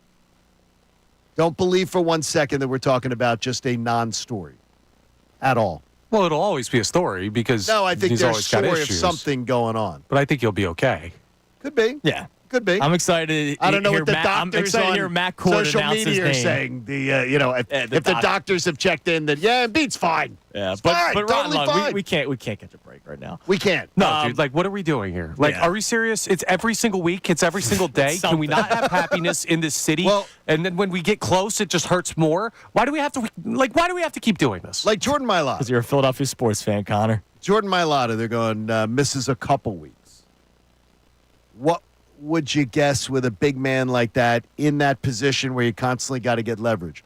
The three games that A.J. Brown missed? Are we guessing?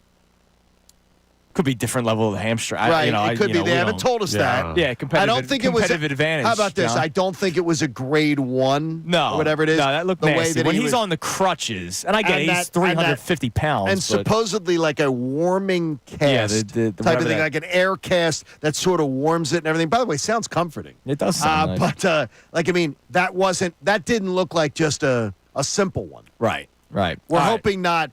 And Jordan's tough as freaking nails. Damn right. So he'll do his best to get back out there. All right, what do we have on the text line, Connor? Would love to hear from the people at 610-632-0975. Our main question today, is there anything that Nick Sirianni can do to win you over? And I almost want to say, don't tell me, win the Super Bowl. Because honestly, that's what I'm saying. So don't steal Andrew's stupid answer. Well, while we're on the topic, because I saved this from earlier, Jamal in West Philly checks in. He just said, I need you guys to talk me off the cliff. Embiid and George aren't going to be playing back-to-backs this year, and then Paul George hyperextends his knee. Isn't that soft? I'm going to tell you that I'm all for Joel Embiid missing certain back-to-backs. I have no problem if I'm looking at a back-to-back that's best for him long-term because he's not going to play 82.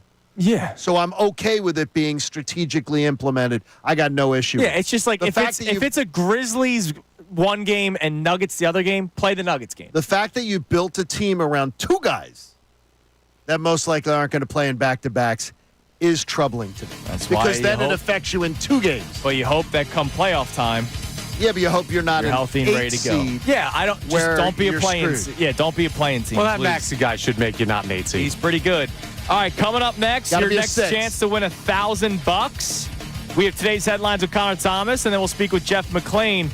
But before today's headlines, so during that 8 to 8:05 little stretch, you're going to hear from Jason Kelce, who was on the ESPN, Monday Night Countdown crew. He's been a huge success with them. And he talked about Nick Sirianni. So we'll hear from Jason Kelce and his thoughts on what Nick Sirianni did on Sunday. It's Kincade Salciunas right here, 97.5 The Fanatic. Fanatic Sports Update. A preseason injury for PG. I'm Connor Thomas.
Nobody says that.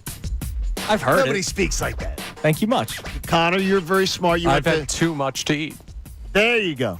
I can't, hearing that word, I'm like, I was sitting here racking my brain going, I can't think of a way to use much without very. Much ado about nothing. Much ado about nothing. That's See, I could go all day, this baby. is what Oxford did for you. Yes. That one semester where you weren't D3, you went to a D1. Well, certainly not learned a coming lot. from listening to you two. Right? Look, somebody's got to be the brains on the show, Connor. Absolutely. All right. We have counting on today's headlines with Mr. Brains at 8:05. Jeff McClain from the Inquirer.com joins us at 8:10. But I want to play something for you. Again, the Nick Sirianni outburst on the sideline became a national talking point. Damian Woody of ESPN calls him a clown. Dan Orlovsky's literally just confused as to how you don't understand the Philadelphia sports fans at this point, which was spot on. Now, how about a guy that was in the locker room with Nick Sirianni for many, many years and is now on ESPN, and that, of course, is Jason Kelce. Now, it's going to be What's he interesting. doing with himself after retirement? I never see him anywhere. You never see him. It's going to be interesting because there's going to be a lot of Eagles fans that celebrate this. We'll talk about it. Here's what Jason Kelce had to say about the Nick Sirianni outburst on Sunday. He's passionate. He loves his guys. He loves his team. And you're going to know that. And I think you saw it. Obviously, he knows that was not the right way to handle that situation. You just saw it there. And everybody knows that was inappropriate. But this is a guy that knows that his energy is going to feed the football team. And the team said that in their post-game interviews. Brandon Graham said we need the Nick Sirianni back. That energy, even though it comes out in the wrong way sometimes, like it did at the end of that game, and I am a victim of that myself. Trust me, I'm very happy there has not been a camera on me sometimes when either at the game or after the game. Yeah. And it's if that is going to get the best out of him, is that emotional energy that he can then infuse into other people. I'm all for it. Not doing that at the end of games and talking to the fans, but taking it out on the field, doing it with your players, directing it in the right way, which it was for the majority of the game. There's an urgency in Philadelphia now. They need to win now. That game, it wasn't a must-win, but it was. So there's going to be people that are going to say, all right, Jason Kelce speaks, it's gospel. Are they going to ignore what he said? What was that? Quote, everybody knows it was inappropriate the way he handled it. Nope. Jason, that's where you're incorrect. I've seen countless people in the last 48 hours trying to defend the way he conducted himself as, see, it's okay. What's the big deal? Philly media is making a big part of it. Jason Kelce, quote, everybody knows it was inappropriate the way he handled it. Nope, Jason. Though I know you understand it because you've been there, you understand how a head coach conducts himself in the NFL. The fan base, a large portion of it does not. He says it right there. Yeah. He says a lot of other things, too. People are going to hang on to he's passionate. He's and there guess for what, his though? guys. But you know what, though? Jason Kelce knows more about Nick Sirianni than we do. That's true. On that. So that's great insight. But don't let the small point override the big point. Everybody knows it was inappropriate the way he handled it. Yet, I'm still answering tweets this morning from people trying to say, oh, my gosh, what's the big deal? This isn't a crazy thing. And his players support it. I've heard that, too. If you think that his players truly support having to answer questions for him about him after a game, I'm just going to tell you you've never been in a locker room. That's all I'm going to tell you. Players do not appreciate that. They don't appreciate, and they don't want to be upstaged. So we're going to get into a conversation later on the 9 o'clock hour because Barrett Brooks was on with the best show ever yesterday, and he talked about his belief on how the players will react. We will discuss that coming up in the 9 o'clock hour and react not on media circles and on camera. Sure. React on the field on Sunday. We'll discuss that coming up in about an hour. Jeff McClain joins us in 4 minutes, but it's time now for today's headlines with Connor Thomas. Today's headlines with Connor Thomas. You know, Connor, you don't have to do headlines on Monday. It's basically a day off for you. It is. Because But we I have like so doing much going headlines. on. We have fun stuff to get into here. What do we got? This is kind of a tough story for Utah, though. If you're a Utah football fan, they had a tough injury. Their quarterback, Cam Rising, well, he might be done for the year. And you might say, why in the world are we talking about Utah Utes football? Luckily, Cam Rising has the opportunity for a medical redshirt so he can keep this year of eligibility. and returned for his 8th collegiate football season. Guy's going to be 26 next year, and he could potentially redshirt and play for an 8th straight year. What are you guys' thoughts? Well, you already know how I feel about it, because when you were out. Okay. So you saved more good content for when I was out? When you were out, it was week either 0 or week 1 of the college football season. And I always go away that week. The guy on Miami. There's a tight end for the U. Was he 7 years? This Something is his like that? 8th year. 8th year. And I remember saying, bro, at some point, you got to realize, like, it's not happening. It's not happening. Go get a job. Go like if I knew the guy, I'd be like, "Yo, do you still really? You're really, dude. The NFL's you're still doing this thing." Yeah. Connor would have done it because hell yeah, he's a 26-year-old in Miami. Getting your food paid for. There is a smart way to approach it. College football is a job now. The NIL deals make it possible. Is he getting an NIL deal? Probably. No, I'm sure he does. The quarterback as of part Utah. Of, for a senior citizen? No, the kid at absolutely is getting NIL money. Yeah, no doubt. And the tight end in Miami, I guarantee, is getting something. Dude, if the quarterback from UNLV was promised like $250,000, the guy at Utah is making money. Sure. Yeah. All these guys are. I get so you, tell though, him to get a job for what, less money? At some point. Yeah, but at some point, like, move on with your. Well, he will when he's 35. Yeah, when he's 35. Yeah. Is he still going to frat parties? I imagine. I bet that'd be so uncomfortable. That's embarrassing. So uncomfortable. I really hope that dude's not going to frat parties. Let's not pretend like 26-year-olds are more mature than what they are right now. No, but hold on a second. Frat parties, unless you're in the frat parties end like your junior year. They should. You start doing your own house party, or you're 21, you start going to bars. Yes. Yeah, well, then maybe he's going to the bars. I don't know. You know, it's more embarrassing. embarrassing. The guy going back for the weekend that goes to a frat party. Oh, yeah. That has graduated already. Now that's embarrassing. I agree. Yeah, this guy's never graduated, so he's good. All right, let's move on to this. We haven't really talked about the boys, but they started their season over the weekend. The Flyers got on the ice. Flyers win it 3-2 in the shootout. Our next action, well, less than 24 hours away. 24 hours later. That'll do it. The Flames take over, and Calgary will beat the Flyers in this 6-3. So, 2 games over the weekend, a 1-1 start for the Flyers. Your guys' quick thoughts on how the season's gotten going? Loved it. Loved it. Some of the young players completely show that they belong, obviously. Yeah, I loved the energy. The first game was very, very well played. Second game, not as much. And Fedotov is not. He had a rough night. He needs work. But the thing is, I'm not giving up on him. And I just am fascinated. I talked to Mert about it, Jason Martinez, about before the game the other night. I said, we're in the second game of the year, and the goalie can't play in back-to-backs. Like, I think that's crazy, especially with 2 days off coming up. I think that's crazy. And I told him, you would have swung your stick at me if I had ever told you weren't playing in back-to-backs. Now, look, it's the new age load management in hockey sucks. Nobody thinks that the Flyers are winning the Stanley Cup this year. No.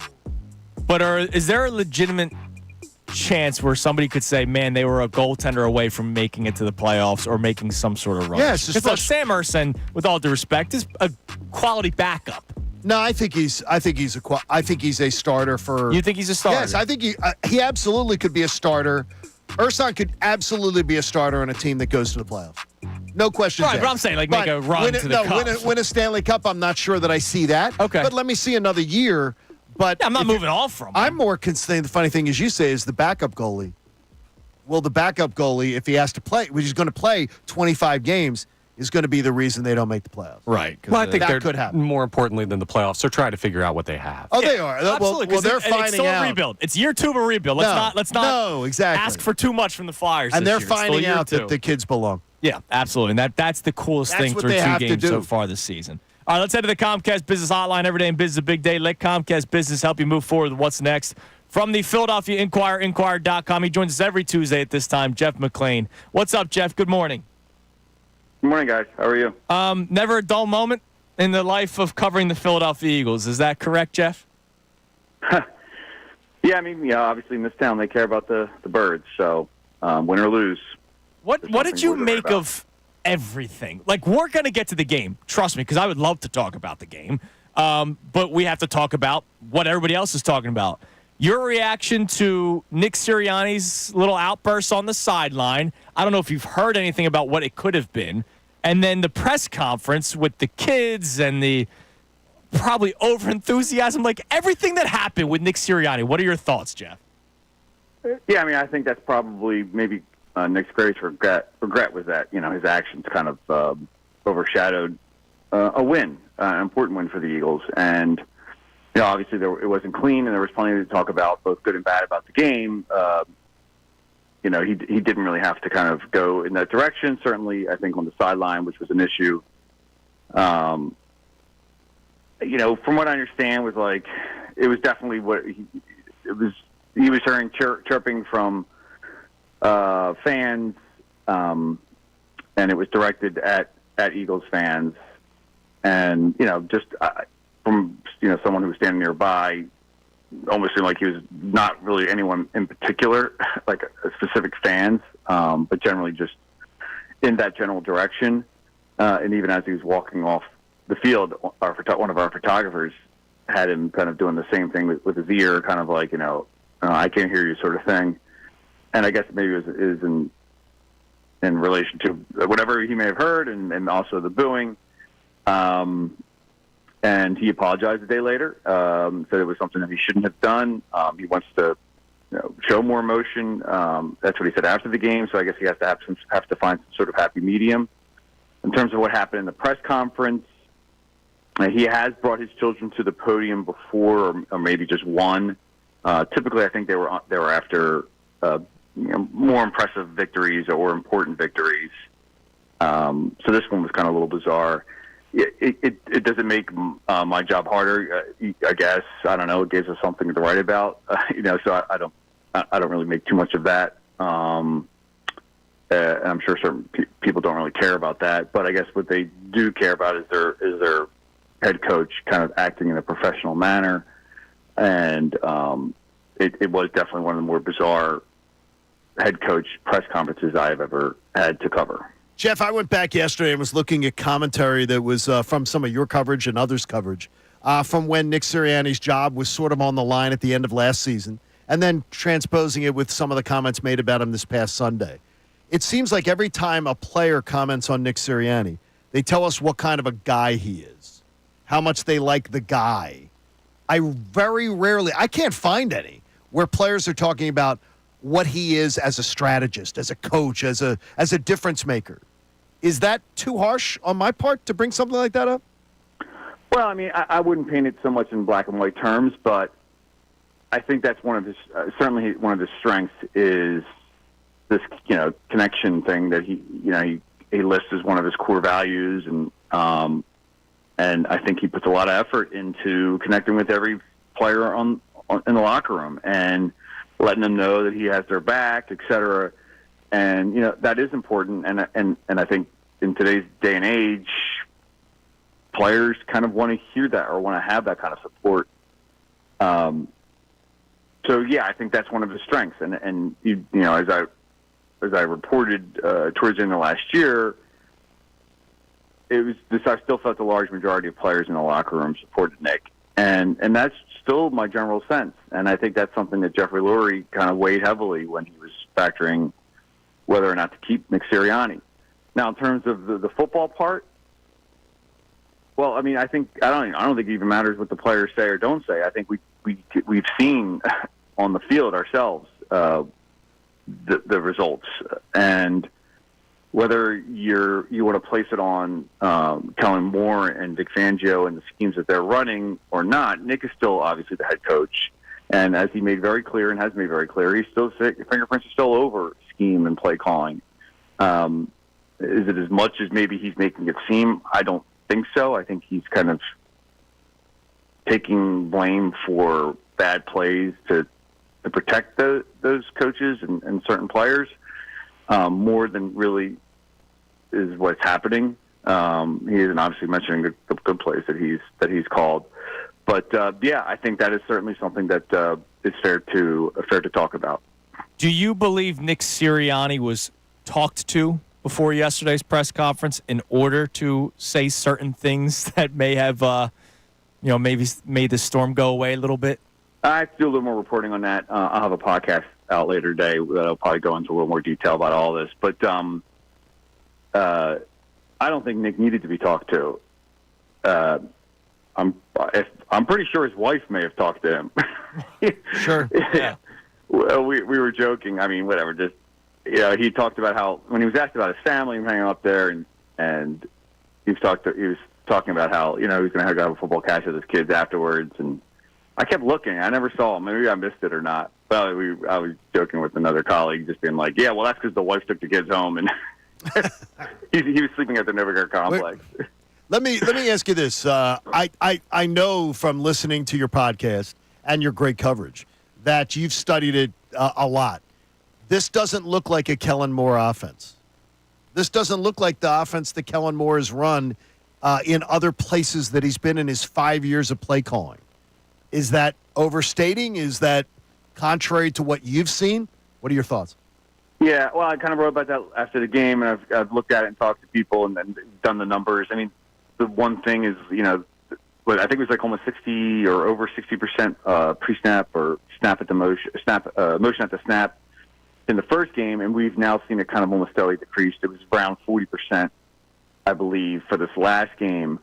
So that, that's not really a lot of what Moore does. Now, that's still more motion than they did under Nick last year, but that's one thing that kind of has surprised me. And then you look at kind of where Jalen Hurts' targets have gone, and just this past game, for instance, there wasn't one pass in between the hash. There was I think there was only one completed pass over the middle.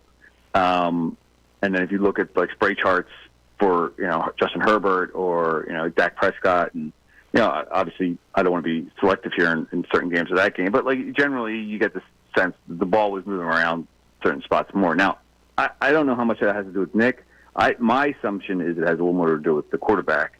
And look, the scheme is always going to change a little bit, right? You have to scheme to your players' strengths, right? Or what they are comfortable doing. Like the draw plays, they were never going to go away because guess what? They're successful. And Jalen had a couple really good ones in this past game. The RPO games, the zone read stuff, that hasn't been as successful. So I don't know why they keep trying that as much. But yeah, look, and again, Nick still is in charge here. As he said, even in the offseason, as much as people wanted to kind of say, "Oh, it's Kellen's scheme. It's going to be him doing everything." Well, I just never thought that was going to be the case because you have a head coach that's an offensive-minded head coach that has his own ideas about how things should be run. And certainly there were successful parts of his scheme just 2 years ago. Now, in the NFL, things move fast, and we saw in 1 year how that can change. But there still were successful things that they had done with Jalen Hurts at quarterback in that scheme. So I think there's probably been some adjustment period in trying to get not only in learning Kellen's new scheme, but also in adapting some of the leftover stuff that Jalen had done well. And I think it's a lot of what Jalen feels comfortable doing. And whether that's the best thing for this offense or team or not, that remains to be seen. Last thing before we let you go, Jeff, curious to get your answer on this based off of your reporting. We know how last year played out. We know how the first 4 weeks of this season has gone, and it was coming off of a bye week against a bad Browns football team. Mm-hmm. Was the tone in the locker room a win is a win, or were the tone in the locker room, we won but? I mean, they were happy.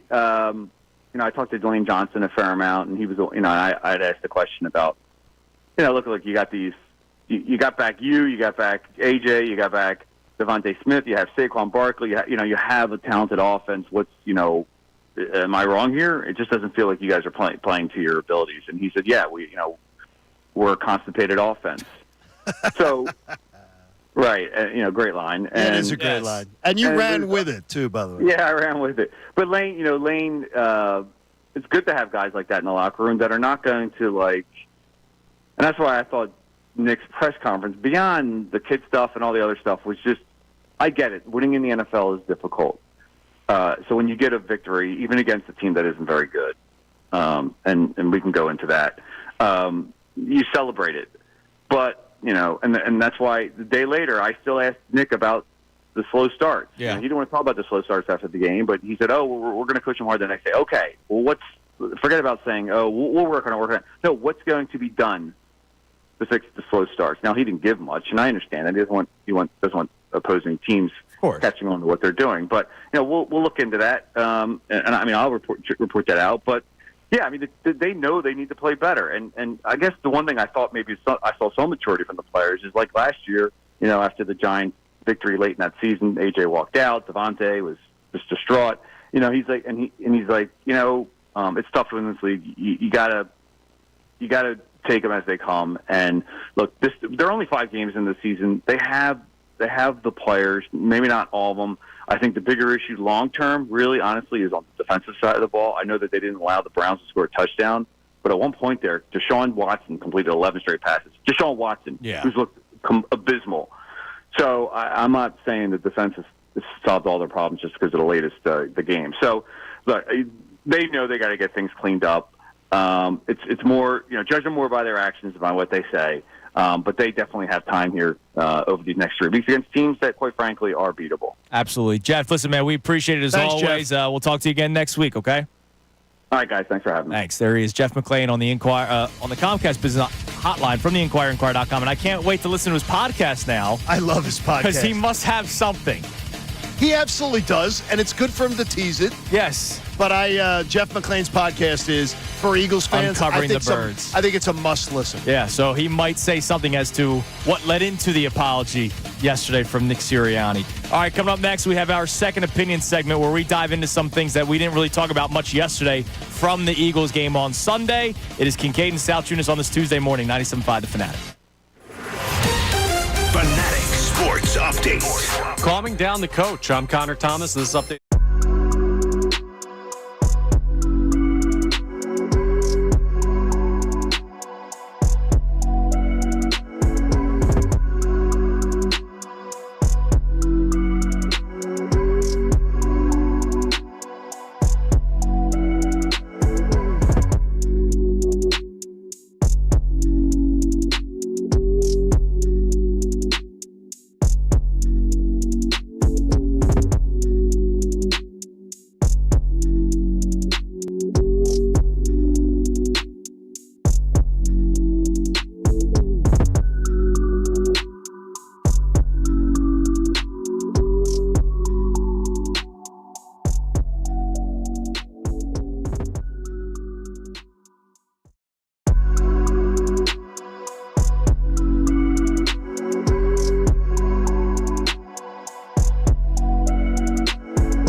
Tuesday morning here on 97.5 The Fanatic. By the way, it's a Temple Tuesday.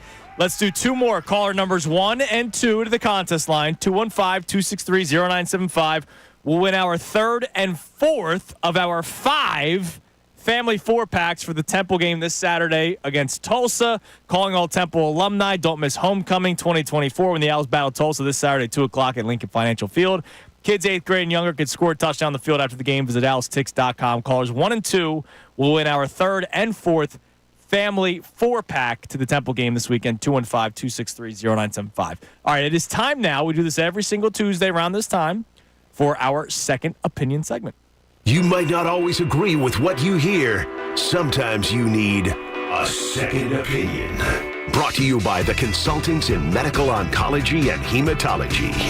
They were my first opinion, and I stuck with them. Well, when you get a good first opinion, you don't need a second I didn't find any better than CMOH. They're the best. Damn right. All right, so my second opinion segment, and again, we could have literally talked about anything during this segment because we barely talked about the game yesterday because Nick Serriani decided to make it about himself. I saw close to, not fully, but close to the Jalen Hurts we want to see. And I just wanted to highlight that a little bit more. I still believe the 0 of 5 in the beginning of the game was not necessarily the best game plan. He didn't throw the best ball down the sideline to A.J. Brown. But that opening drive, when you get a 5-yard run from Saquon to make it 2nd and 5, why does the second down play have to be a shot down the sideline? Why? And so when the offense seems to get simplified at times, which is something, as you guys are my witness, I asked for a few weeks ago, Jalen Hurts makes throws. The Grant Calcaterra play, it was a play action where he sneaks out. That ball was a 3-yard air throw that he got 37 yards on because it created open space. The Devontae Smith touchdown was like a 6 or 7 yard pass in the air. That was 30-some yards for a touchdown. I think if Kellen Moore can figure out exactly what makes this offense tick with Jalen Hurts, maybe we start seeing the old Jalen Hurts. And I think we got a glimpse of that on Sunday. I like how you think. And that worked. I mean, it really did. Those were some great opportunities. He had a good game. I look at my second opinion on this past weekend, and I'm fascinated as to why, and I know we're going to get into it later in the week. I still think Saquon Barkley is being way underused. And I don't know if it's some sort of idea of, well, there's only a certain number of analytical carries that we're going to allow him to have. All I will tell you is this. If you can go back, and I'll have it for you tomorrow, the numbers that Saquon Barkley has carried for the Philadelphia Eagles in the first 5 games isn't really like when Kellen Moore has had a big back, a workhorse back at his disposal. To me, that makes me ask more questions. And it could be what you think. I need more Saquon. I need less analytics and more Saquon. And, wow, Sunday would be like a perfect opportunity for it, wouldn't it? Against his old squad? Yeah. I got a feeling that Sunday's game plan will be heavy into giving me what I want. But up right now, I think it's been insufficient use of Saquon Barkley as a ball carrier. Connor, your second opinion from this past game for the Eagles that we didn't really get to talk about because of the head coach. Yeah, I was much more excited about the offense in the immediate aftermath of the game, seeing A.J. Brown back, seeing that long touchdown by Devontae Smith. But my second opinion is this defensive secondary, they could be really, really, really good. Quinyon Mitchell's a player, and I know we've said that all year. That's not new. But Cooper DeJean, his first action, that dude belongs at this level. That dude can play at this level in this defense. They've got 2 young players, and then they got Darius Slay on the outside as well. Like, they have something brewing there in the defensive backfield where I believe by the end of the year we could be looking at this team, maybe not as the defense as a whole because the pass rush is going to be an issue still, but as a defensive secondary where we say, oh, that's a pretty damn good unit. Yeah, and it's going to be interesting. So the people that break down the film and post footage and all that kind of stuff, Nakobe Dean had a bad game that we just haven't really talked about because the defense did not give up a touchdown. But if you focus specifically on Nakobe Dean, he had a bad football game. And I know he's, middle linebacker, but I'm curious to see how Vic Fangio, now that he sees Cooper DeJean can be a guy that he can probably put anywhere on the field. Chauncey Gardner-Johnson, is a guy that can play, free safety, but you can also move him up in the box. And when Sidney Brown comes back, Andrew DeCecco talked about it with us last week. They could use him as a linebacker. Which I just got to see it. No, I get it. Yeah, but when you have guys like a Cooper DeJean, to your point, Connor, where they have, it's the old Sixers terminology of optionality. I would say versatility, just to get away from the process. Yeah, sure. That's a good word. I like that. When you have versatile players like that, you can do some creative things depending on where you're struggling in certain areas. When you have guys that can play multiple positions. That's a pretty cool thing. Consultants in medical oncology and hematology, they literally saved my life. Trust them.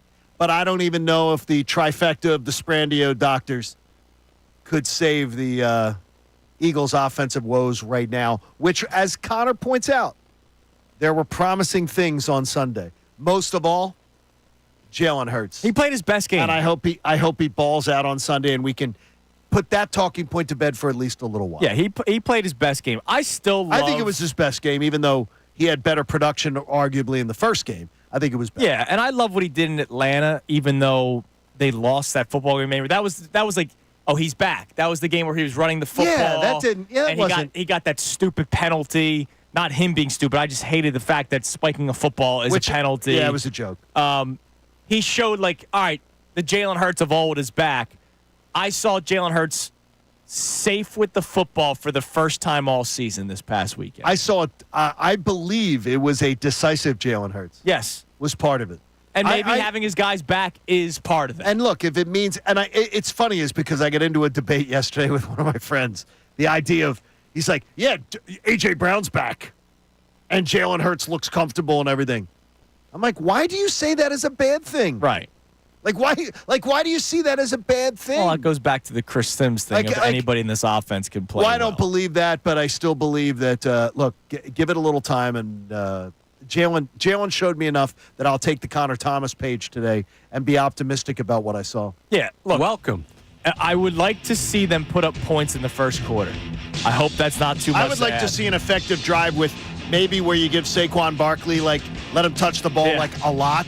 Well, here's the interesting thing. And move the chains. It looks like Kellen Moore's in-game adjustments are okay. It does. It really does, right? It's just the first quarter sucks. And then the start of the third quarter hasn't been great either. Spill coffee on the script right before they go out onto the field. And just go out there and play. All right, coming up next, we'll get to some of your text messages and your calls on our topic today of is Nick Sirianni. Is there anything he can do to win you back over? But also, we have a big Phillies press conference today.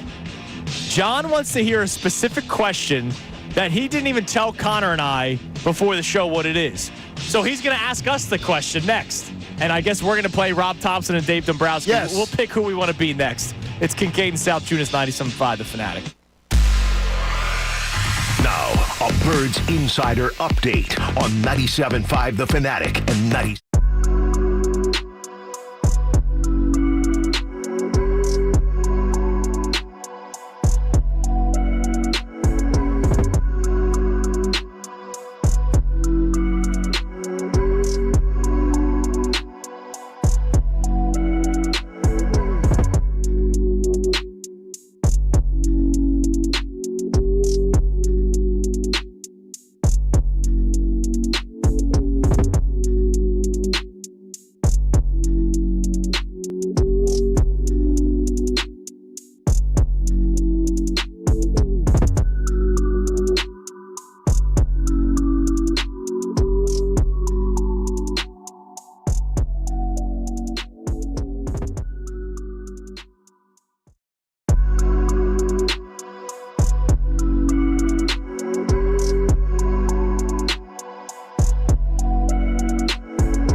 not in that kind of way. What? Which one of you is Dave Dombrowski? Which one of you is Rob Thompson? I think because there's two people at the press conference. I'm more relaxed. Believe it or not, all fair. You are. But I would, with all due respect to Topper, I would like to look like Dave Dombrowski at that age. You could be Dombrowski. So I'll be Dombrowski. I would have Thompson. By the way, I would have picked. I would have picked for you to be Dombrowski. I would have picked for Connor because he's one of the guys. He's an athlete. He's a golden retriever that you bring home from the rescue, and he's like bouncing. Now, who are you playing? Are you John Kincade? I'm the boss. Are you Todd Zalecki? Oh, well, I'm not smart enough to be Todd Zalecki. Okay. So, John, there's a press conference. It's 2:00. Rob Thompson's at the podium, so that means Rob's at the podium. He's the manager next year. No, he's already. Yeah, that was. He's not getting fired. Wasn't even a question. This isn't like the Sirianni thing where we're wondering what are they going to do. But I'm going to ask you this. What I would ask the question is this. I'm going to ask it to both of you gentlemen. John Kincade here, 97.5, The Fanatic. I hope you know of us. What part? Is every move on the table to set up a new path for this team in 2025? Or do you consider the roster to have untouchables? Oh, well, John, thank you for the question. Yeah, appreciate the question. Thank you. Do you like the show? You can tell me that. That Salciunas guy's an ass face, but other than that, I like the show. Look, we're in the business where everything is on the table. Everything is always a possibility. So everything. Everything. But in the back of your mind, you're not trading Bryce Harper. Everything's a possibility. But we really like the guys that we have here, and so we're gonna not leave any stone left unturned. But we also feel comfortable with everybody that we have here. We had a rough stretch down the stretch at the season there, at the end of the season. This is why I'm not a GM, by the way, and I don't do interviews. You sound more like Nick Serriani today than Dave Dombrowski did. But I think Dave Dombrowski is going to say that they're going to look into everything. But if they do come back with this team, they'll be happy and comfortable with it. Wow. Go ahead, Topper. Yeah, you see, I would leave the roster decisions up to Dave, and we have full confidence in Dave to make the decisions. But what I will say about our guys here is we're a 95-win baseball team, where you're hanging a divisional banner, which wasn't the final goal, but at the same time, everything on the table implies that there are some moves that may be questionable that you'd want us to make. We're hamstrung in a lot of positions, not in a poor way, but in a way that we have a lot of guys under contract next year. I believe Stevie and Stromer and Hoffman are the only guys that it's not even Strom anymore because we extended. Turnbull, Estevez, and Hoffman are our only guys that are currently free agents. So we're going to have a lot of the same guys back, and that's just the nature of the business. But we believe in our guys and believe in the team we put together. Just didn't go our way in October. Okay, both of you, I shouldn't do this. It's unprofessional, but I hate your answers. Thank you. Well, what do you want him to say? I want to say that, no. If somebody wants Bryce, call. No. I want to say that, of course, there are a few guys in the roster who I guarantee you will be here, and I'm sure you can figure it out.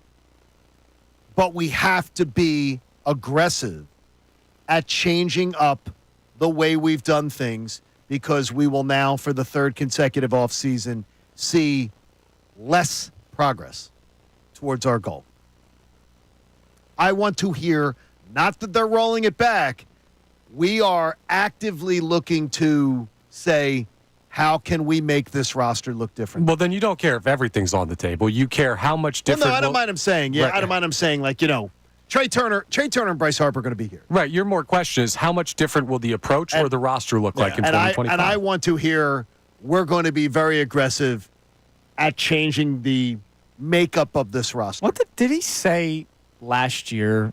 Anything about Castellanos? Yes, he did. He said that they talked about his approach. He was actually very critical of Castellanos. I'm not remembering that incorrectly. Two years in a row. Yeah.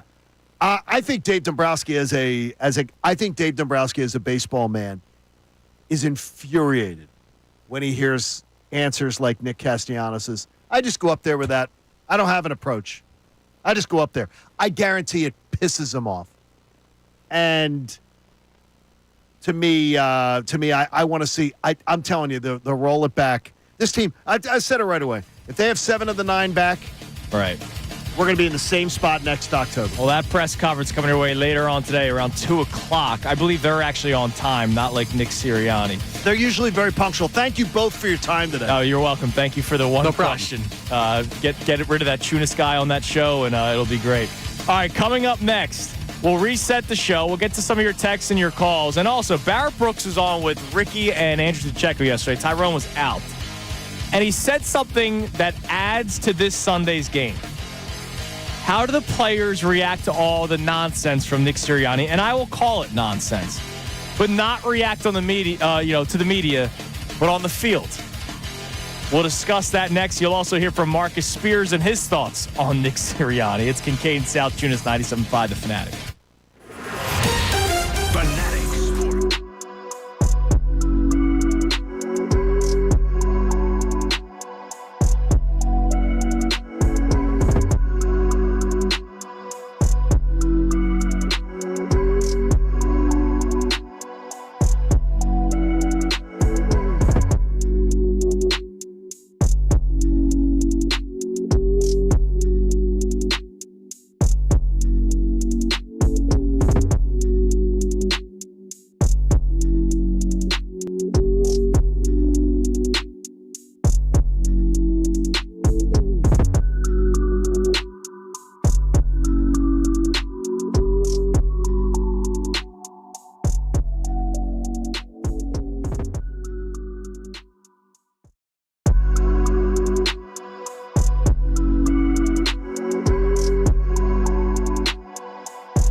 Kincade Salciunas, 97.5 The Fanatic. I can't believe it's 9 a.m. Its show has flown by. Except I just saw Mr. Positive himself.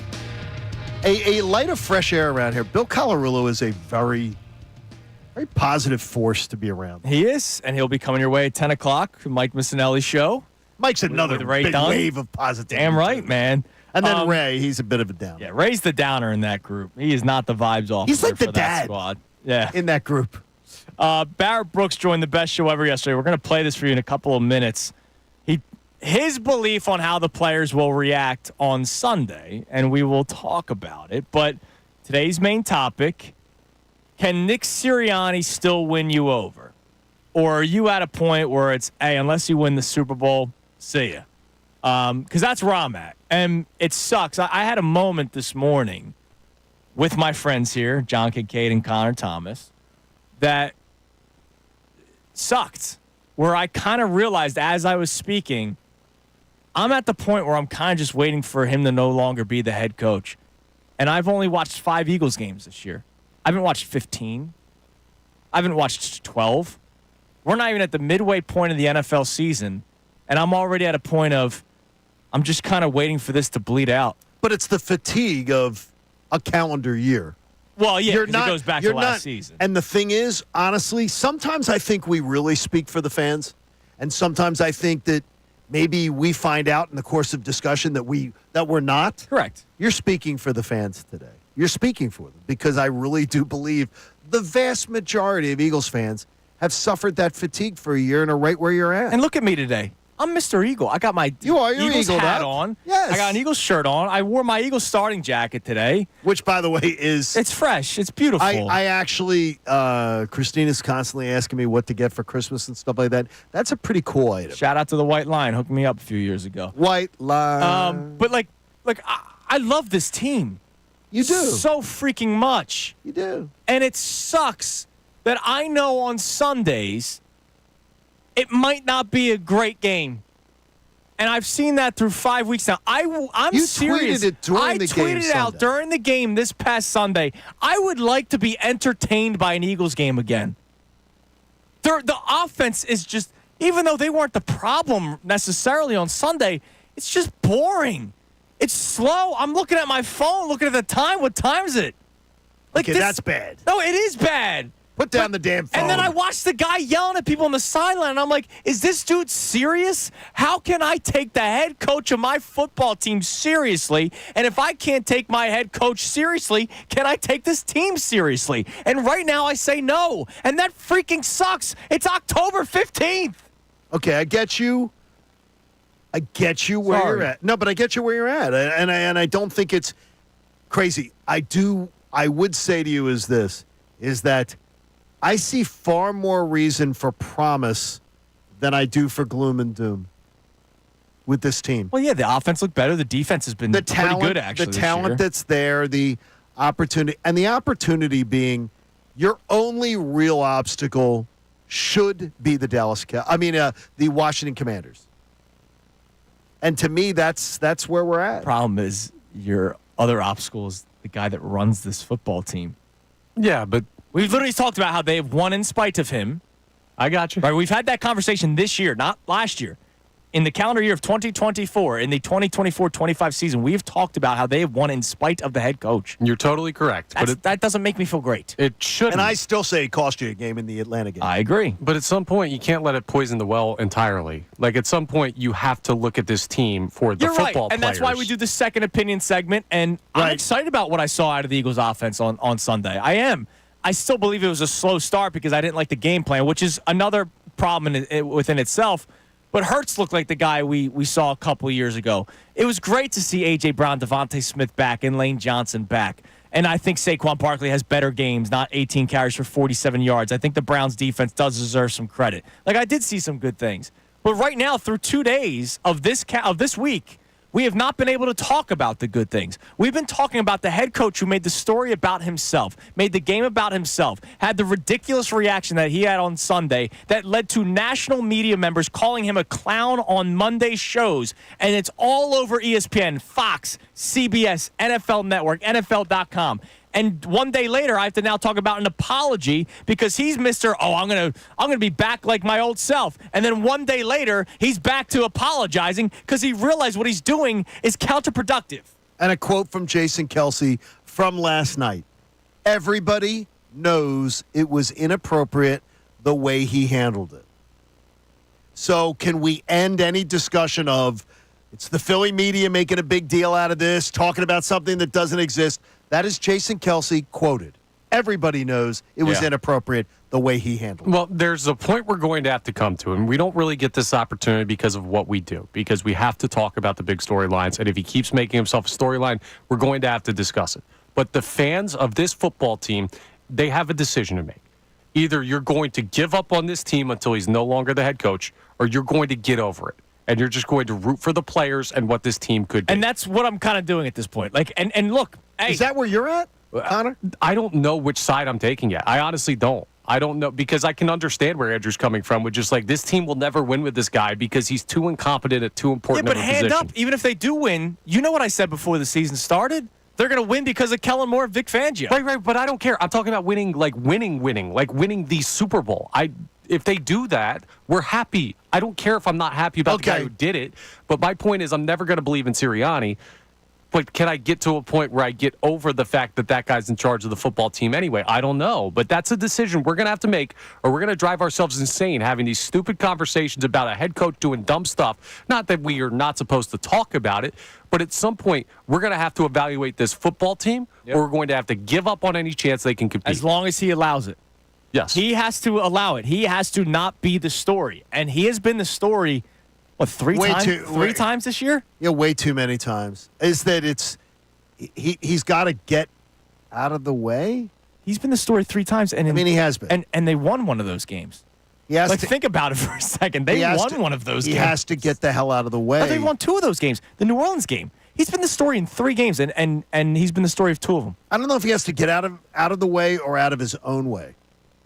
I don't know if I'm even phrasing it the right way. He has to get out of his own way. You're saying, though. I do. But I understand where you're both coming from because it's maddening. It's maddening because I'm trying to think of any other NFL team that is having these kind of conversations, and the only one was the Jets. They fired their coach. Yeah, they fired their coach. The only one. No others are having to deal with their coach being the storyline every single week. Right. I mean, how many love-hate relationships are there with coaches? Oh, my gosh. This is crazy. All right, let's play one more national media member, Marcus Spears on ESPN. Swagoo. And then we'll get to some of your calls and your texts, and then I want to play this clip from Barrett Brooks, and I want to get your guys' reaction to it. Here's Marcus Spears yesterday talking on Nick Sirianni. Nick Sirianni, keep your ass up out the stand. I don't let this man, you better keep your ass, keep the main thing. You can infuse juice to your team without orchestrating it towards the fans. And the second thing is, we were in Philly for a Monday night football game. Them ain't the people you want to piss off, okay? Or unless you about to go out here and win a championship. I understand what you're saying, because players do need to see that from their coaches. They do need to feel like, I think always the best teams have felt like coach is one of us. Yeah. Or the other side of that is coach eventually removes himself and we take over. Yeah. Like it's either one of those things. But man, direct that to a different way. The best teams are, listen to Marcus Spears there. The best teams are where the coach is one of us. The 2 winningest coaches of the modern era, Andy Reid and Bill Belichick, do not embody that. Right. No, they don't. So I don't agree with him. Where he's saying, the best teams, the best coaches. But he said, or they completely absolve themselves. And the thing is, and those are the two coaches. And that's what Nick Sirianni has to do. Yeah, that's what he's got to do. Because as I always say, and I don't. I think it goes for everything in life. No best practices of your industry. No best practices of lifestyle. No best practices, and then try to steal it. Bogart it. Might not be your idea, but try to steal some of it. And best practices, Nick Sirianni does not embrace best practice. No, he does not. All right, we'll get to a couple texts. Let's go to a call first. Let's go to Sterling in Allentown. Sterling, thanks for holding on, man. We appreciate it. Hey, what's up, y'all? Thank you for having me. By the way, it's my first time on a radio show, so bear with me a little bit. Thank you, Sterling. Your voice is sound great. Yeah, you might as well have your own radio show. Thank you. So what do we got going on? How do you feel about the Birds? All right, so listening to y'all talk, it kind of just made my mind move a lot. But one thing I really am consistent with is just I feel like we just don't have our personality. Like, we just don't have it. Like, think about last season. At the end of the season, we were losing. We felt like every game we were going to lose, and it feels like that now. Like, why am I happier as an Eagles fan watching 6'7" linemen trying to score against the Cowboys than my own team playing? I want everybody to be themselves. I want Jalen Hurts. I don't need Jalen Hurts, like everybody says, to be this loud quarterback. Be yourself. Be the guy that's, the brand ambassador, that plays with this team, that does this thing. Nick, if you want to go and scream at everybody else, go ahead. Don't scream at the fans. The fans ain't doing nothing but just being fans. But I want you guys to be yourself. When you're yourself, I think that's when we'll feel more comfortable because we're coming in, we're scoring on offense, even when we're bad on offense. But if it feels like, okay, we just missed it by this, we just missed it by that, we can go somewhere. That's what I want. If we can just get it together and build an identity that feels like, hey, every single drive, we're going to be fine. We're going to be fine. My only problem, Sterling, the identity thing. We've talked about this a few times. I heard Serriani say after their last game against the Bucs, not many teams have their identity so far this season. Really? And They I don't? go, that pisses me off because the best teams in the NFL do have their identity. You look at the Detroit Lions, you know what they're going to do every single week. We're 5 games in, and I still don't know what the Eagles' identity is. Do you have Green Bay's identity? Do you have Minnesota's identity this year? Do you have the Washington Commanders' identity Yeah, and this year? identity is what's your strengths, what's your weaknesses. And the fact that Nick Sirianni didn't know that 2 weeks ago is a problem. Mm-hmm. We Sterling, appreciate the call, Sterling. more Great often. job, man. That was a great first That was really, call. really good. Damn right it was. Can I ask you a question real quick? Yeah. Odd question. You and Connor, what would it take for you to invite someone to stay in your home? Just stay in your home 2 nights. Oh, 2 nights? What would it? Somebody's going to come and live at your house for 2 nights. Stay at your house with you for 2 nights as a guest. Why would I invite someone? How much do you have to know the person? How much do you have to? You're going to invite someone into your home for 2 nights to stay over. I'd have to be pretty tight with them. They better be dating me or have a gun. Okay. There's very rare circumstances. I was given permission that I could bring this up. Okay. But I'm not going to mention any names. Would you ever have someone in your house for 2 nights that you've never met? No. Unless, hold on. You've never met them in your life. You have never, ever. Well, I don't think we're talking about. Are we talking about relations? Are we talking about relations What do here? they look like? No. Okay, no, not talking about relations No, either. exactly. That's what Connor's head goes to. Would you invite someone into your home that you only know from playing online video games with? No. That stuff scares me. Yeah, that's weird. I know somebody. I see stories I know like somebody who this. is going to do that. So, and I said, "Are you freaking crazy?" So I need that to, you would bring someone into your home. I know someone, John, and there was actually a video that went viral. My buddy John, that I used to play baseball with in my Philly league, big gamer. Okay, and his girlfriend and the other guy's girlfriend did a surprise meetup. Lived in 2 different states. The girlfriend did. So my buddy John's girlfriend reached out to his gaming friend's girlfriend. Okay. And they said, listen, I think it was like a holiday thing. For Christmas, why don't one of you fly out somewhere? We'll pick a destination. I think they flew to Philly. Okay. And they met each other. They had no idea. The 2 guys had no idea. I don't know how the week then went. I don't know if they stayed at their house or if they got a hotel room. But that was a cool moment for them because they talked every day. They just never met in person. So if you talk every day, you might know a lot about each other. But I would not do that. I would not feel comfortable. I would think they would have to have been in my wedding party or Christy's wedding party, our wedding party, for you to stay at my house for 2 days. I think it's psychotic behavior to make that decision to have somebody in your house. It's kind of that scary. You've never ever met. Yeah, it's kind of scary. I said, what do you know about them? What do they like to eat? What do they? There's people that are more adventurous than I us, think John. absolutely crazy. There's people that are more adventurous. Well, that's crazy. Yeah. Might as well get a pineapple for your front step. That's all I'm going to say. Look, maybe that's what it's all about. No, it's not, though, but it's crazy. All right. Give us a text message there, Connor, and then I'm going to play this Barrett Brooks clip for you. Sorry, I'm still trying to get over this. Isn't that crazy? Video game conversation. All right. So we have a check-in here, a bunch of check-ins on the Sirianni situation. But we're looking at John from Langhorne's text here. Serriani is not a front office darling, as some people have brought up. They're like, Howie likes him, or Lori. I think we had a caller earlier say that. He's a shield for their failures. How can you let a guy in Howie Roseman, who also went after fans about his success, by the way, hire another head coach and also maybe deal with a different franchise quarterback? Yeah, I saw the Howie video again yesterday, and it is funny, right? When things are going well, you can get away with certain things. That was in Houston, right? It was a Thursday night game in Houston while the Phillies were in the World Series. Yeah, and it was pregame, so it wasn't after they squeaked by the win against Houston. This was when they were undefeated, and I bet you Mr. Lurie spoke to him about that. I'm sure he did.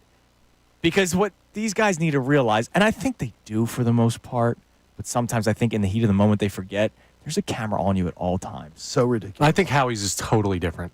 He won something. Like, he won the Super Bowl. Yeah, but do you want your executive conducting himself like that? way? Right. Listen, if you win the Super Bowl, the first one in Philadelphia Eagles history, I kind of let that guy conduct himself to fans. Like, if his resume is being questioned. No, but I'm saying if you're his, 6 years after he won it.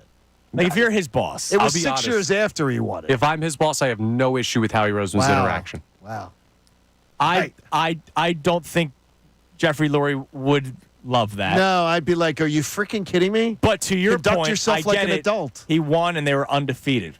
Nick Sirianni's actions but on he won Sunday. 6 years before. Yeah, but also he's not the coach. Right. Like, he's Nick not Sirianni's actions. forward-facing. This is like time and place for everything. You barely beat a Browns team that is now 1-5, that will probably fire their head coach unjustly, in my opinion, because he's stuck with Deshaun Watson. They're stuck with Deshaun Watson. That's number 2. That team stinks, and you barely beat them. And I mentioned this a couple of times yesterday. If that false start penalty doesn't happen, they're going for it on 4th down. And if they score a touchdown, that's a big if because, again, the Browns suck. But if they score a touchdown, it is a tied football game. Or they go for 2 to try to put you behind. Yeah. Which they might do. So you're either losing, tied, or you lucked out with 2 minutes left in the game against the Cleveland Browns. And you're going to get chesty? Like, there's time and place. Howie does that in a pregame thing when they're undefeated. Nick does that following the collapse last year and a 2-2 start and coming out of a bye week. You can barely beat one of the worst teams in football. Horrible time and place. Horrible. Context matters. It matters. All right. I want to play this for you, and we'll dive deeper into this coming up next. But Barrett Brooks was on with the best show ever yesterday, and I think he made an interesting statement that I didn't really think about, but I want to talk about this more. Here he is talking about how he believes the players will respond to what happened on Sunday on the field next weekend. I love Nick Sirianni. I love the way he approaches the game as far as, having the passion for the game. But, you got to know the room. You got to know the temperature of the room. You got to know the people you're dealing with. And you're dealing with fans, that feel as though they pay your salary. And that's my only gripe because I know for a fact that the first NFL coach I was under, Ray Rhodes, hated everybody. He gave 2 fluttering flies about anybody or anyone. He just cared about the people in that locker room. He didn't care about anything else. And right now, I think this team is going to circle the wagons around him, Nick Sirianni. And from this point on, that dog mentality is definitely going to be something we'll see a lot more of because of that. They're going to play for Nick. Let's believe that. They will play for Nick. So Barrett thinks they're going to play for Nick and they're going to rally around this. And Barrett knows a hell of a lot about the pulse and the temperature. How a locker room goes. And that locker room. That locker room, yeah. He talks to a lot of people in that locker room. I want to dive deeper into this coming up next. If we feel the same way, or if this is something that we're going to be keeping a close eye on, because I know I will be. I know I'm going to be. If they come out like they did against the Tampa Bay Buccaneers in the playoff game, they didn't play for Nick Sirianni in that game. For everybody that said, oh, well, they still have the coaches back, I saw business decisions, and I saw a lot of guys not necessarily playing to try to continue their season. That was in a playoff game. We'll see how it is this upcoming weekend. By the way, some news. The Jets are allowing Hassan Reddick to seek a trade. It is now official. With Drew Rosenhaus as the agent, the Jets have granted permission for Hassan to seek a trade, John. You know how many people are going to actually be lining up? I'm sure there'll be a desperate team somewhere. There At might least be- one. He I will would be. think- He will be traded. The only thing is, I could tell you is that Detroit would be a perfect fit right now. Right now, absolutely. But do you want him in your locker room? Well, and also Everybody had a chance to get him last offseason. Max Crosby might also be available too, and that's another guy that people probably want. Sure. All right, so we'll talk more about this Barrett Brooks belief coming up next, and also we'll talk some actual football because the Eagles got banged up, man, and we got to think about what they're going to do at left tackle and maybe at corner. It's Kincade Salciunas, 97.5 The Fanatic. Fanatic Sports Update. A national storyline from the coach.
31 on Kincade Salciunas here on 97.5 The Fanatic. A Temple Tuesday. Final four-pack goes out the door right now. Call number 1-215-263-0975.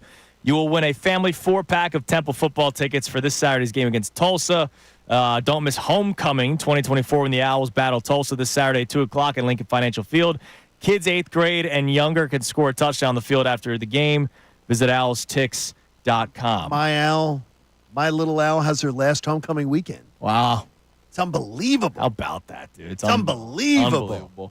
By the way, I want to let you know about our deal of the week. You get a $50 gift card to Two Stones Pub for just $25. So you pay $25, you get an extra $25 in your pocket. Gift cards are valid on food and drinks at all 6 of the Two Stone Pub locations in northern Delaware and southeast PA, as well as the 2SP Tap House. Get this exclusive offer while supplies last at 975thefanatic.com/deals. And that's a great deal because it's for food and drinks. A lot of times you get these deals and it's only for the food, but you pay for the drinks. No, this good. goes for the food and drinks. I've heard very good things about it, and yes. I'm only 8.5 miles to Delaware. So why don't you check it's it not out? bad. Not bad. 2SP is awesome. Yeah. You love it? Yeah. I've been there before. It's great. Connor's a good endorsement on these type of places. Damn right he is. If Connor says it, it's not a bad place to try. All right, so I want your reaction to what Barrett Brooks said last segment. If you missed it, basically Barrett Brooks said to the best show ever yesterday that he believes what happened on Sunday with Nick Serriani yelling at the fans and then being all excited in the press conference, but then also having to basically apologize. He thinks the players will rally around him. We heard Brandon Graham say he likes it. Chauncey Gardner-Johnson likes it. Jalen Hurts kind of just talked about it. Well, he admitted afterwards that he was briefed. Yeah, he didn't know how it went. On his head coach's behavior. Do you believe that the players will rally around Nick Sirianni? Or, I'll ask this, do you think they don't even care and they're just going to try to still win a football game? Like, do you think this is the rallying cry? You know athletes. They're always looking for something. The best athletes, Michael Jordan, would score 10 points in a fourth-quarter blowout just because a guy on the bench looked at him weird. Right? So players are always looking for some sort of motivational factor. Could this be that? I don't believe it for 1 second that the Eagles team is going to be like, we're doing it for Nick, man. Screw the media. We're doing it for Nick. No, I don't believe that for one, not even for a second. Do it for Johnny, man. I don't believe it for a second. And I think what Swagoo knows about the Eagles locker room wouldn't fill a shot glass. What he knows about an NFL locker room, he's excellent. Excellent. What he knows about that specific locker room, again, would not fill a shot glass. Right. Well, no, this is Barrett talking. Barrett does know the No, but Swagoo talked about it, too, as I was more commented to that right. too. No, Barrett, though, look, here's what I'm going to say. I think Barrett knows, because I know that Barrett knows. Yeah, absolutely. Barrett knows personalities in that room and energy in that room. I hope that that's the case. I hope he's right. I feel that anything like that is like a Red Bull. Could be good for a week. It's going to carry you through a couple hours. Yeah. I don't think it has lasting staying power. Connor? Well, we're just talking about this week, and I do think that there's a world where this team feels that their head coach has been a national clown show, deservedly or not, for 3 days now. And we're going to get to a point where maybe this team does want to play. We've never had an issue with players saying anything bad about Nick Sirianni, the person, the motivator, the coach relationship. My right? only response to that will be then why did they not show up for the playoff game? And it's a great point. And I think it is, I know, you don't know what was going through their heads or their hearts. There were people that I could just tell checked out. Made business decisions. Not everybody, but some people made business decisions and other people checked out. Or they just kind of went through the motions. That evil Kevin Byard. Yeah. Oh, he made a business And you see him now? Yeah. Balling out? Yeah. He was done with the Eagles. He knew he wasn't coming back here. He was done. It's unbelievable. So to your point, Connor, like I get it. But they had every right going into a playoff game to be like, man, all that talk that they've said about us, about Nick, we're going to show them, we're going to make them shove it up their noses. And what kind of effort did you see in a playoff game? But there's one major difference. What's that? And it's a certain radio producer has staked his reputation on this being the breakout week. So I got to kind of root that it happens. Are they going to do it for you? Well, do it for both of us. The whole idea of this incredibly talented roster with the pedigree that they've got, I hope Barrett is wrong. I hope he's wrong. I hope Swagoo's wrong. I hope Barrett's wrong. I hope that if professional athletes with this kind of pedigree and that kind of roster need a fabricated reason to get up for a divisional game, for a Giants team, by the way, that was celebrating at the end of last year, beating you like they had won something when they were heading to summer vacation, winter vacation. I question the whole team if that's the problem. Well, they might not need it, but it definitely helps. I don't know why it would. You haven't played good football this year. The game, just winning a game and everything should be more than enough. Let's get our heads on straight motivation for you. Now, what will we say after this game if it's more the same, right? It's another, you barely won. Nobody's feeling great about the win, right? We're going to say it's last year all over again. Are we going to say it's the team, or will there be people that are saying, man, they didn't show up for Nick? Or is it going to be more so the team? I'm going to blame it on the players. Yeah. The players got to be. No, I'm not saying Nick's to blame for coaching. I'm saying, like, we see guys going through the motions again going, screw this. No, I'd say that would be totally on the players. Well, not necessarily. I mean, if it's another tight game because you're leaving points on the board and not kicking field goals when your offense drives you down close. If it's another situation where you're making poor decisions with clock management and you're leaving points on the board, it could easily be the coach. It could also easily be the players. Like, if Jalen Hurts throws 2 stupid interceptions, then we're not going to be blaming. It's different. Like, this has not been the narrative for the whole year. Now, no one has at any point said Nick Sirianni is a Coach of the Year candidate, but he hasn't been to this level of embarrassing this year. A lot of the conversation the first couple weeks was about Jalen Hurts. So it was. It could be either. It's different every week. So let's not lose sight of the different ways this team could be good and the different ways they could be bad. And do you believe that it's all kumbaya between the quarterback and the head coach? No, but they're in a place where it's good enough. But I think Jalen has learned how to play the game that he's been asked to play. Which, you know what? I'm totally fine with. I'm totally fine with Play that game, dude. Lie to me. I don't really care, stop. Dude. Make it. Don't make it a story that you can't stand the head coach. All right, real quick. Jordan Mailata is going to be out a couple of weeks. Nick Sirianni said it yesterday. Yes. It wasn't just a press conference about his actions on the sideline. So I know there was a couple questions. What do you do? There's a chance, because he said anything's on the table. It could just be Fred Johnson at left tackle, which I might do. But there's also the chance of moving former first-round pick, who is a tackle, Mekhi Becton, a left tackle, and then Tyler Steen, who actually played pretty well when he had to fill in for Becton a few weeks ago, play right guard. Are you doing the change 2 positions, or are you just putting Fred Johnson out there? Putting Fred Johnson in until he shows that he's not doing the job. Not doing that. I guarantee you they will practice both scenarios. Okay.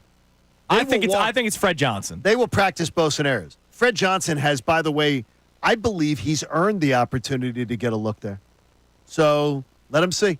See what he can Fred do. Lane Johnson? Of course he has. I'm all for Johnson and Johnson. Connor? That's perfect. Connor, Yes. what would you do? Yeah, dude, no doubt. I'm always anti-creating 2 holes when there's only one. So I got you. Even though you drafted a 3rd-round pick to play right guard. Don't care.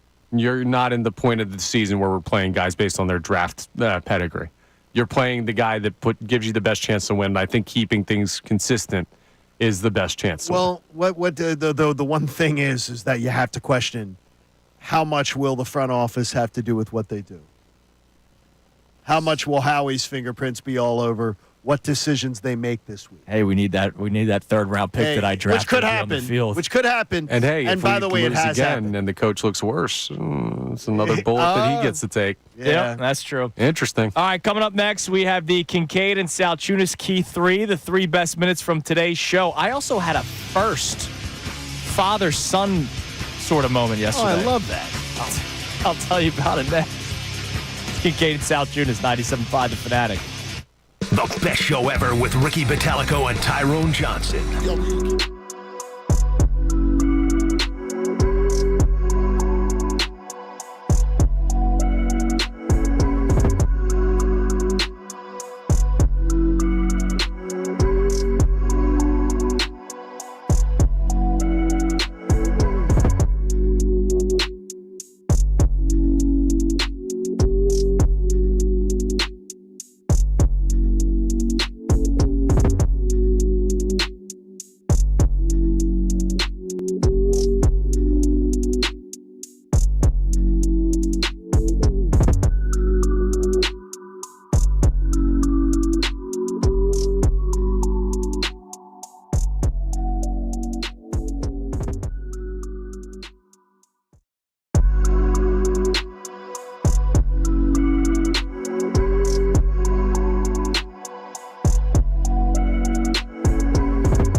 Kincade Salciunas, 97.5, The Fanatic. Get to the key three in a second, but I had a big father-son moment yesterday. Yeah, I want to hear about this. I did something for the first time that I thought was always just like, it's just a little joke, right? Okay. I was bored, so I did the I got your nose thing. And he'd never seen that before? No, I never thought to do it before.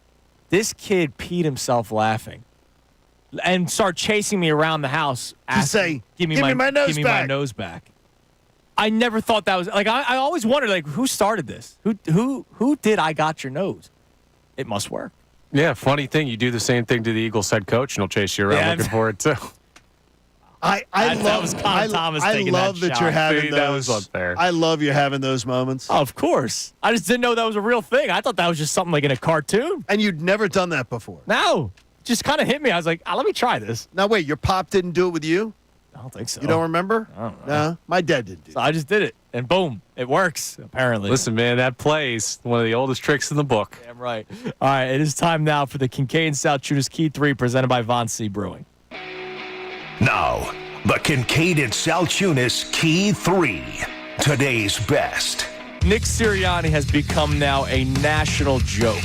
National talking points, national everything. So if you guys would just stop talking about this. Yeah, like so. But making stuff up out of nothing. The Philly media making stuff up out of nothing. By the way, there is a story going around of what hey, I'm the fan that Nick Serriani was yelling at.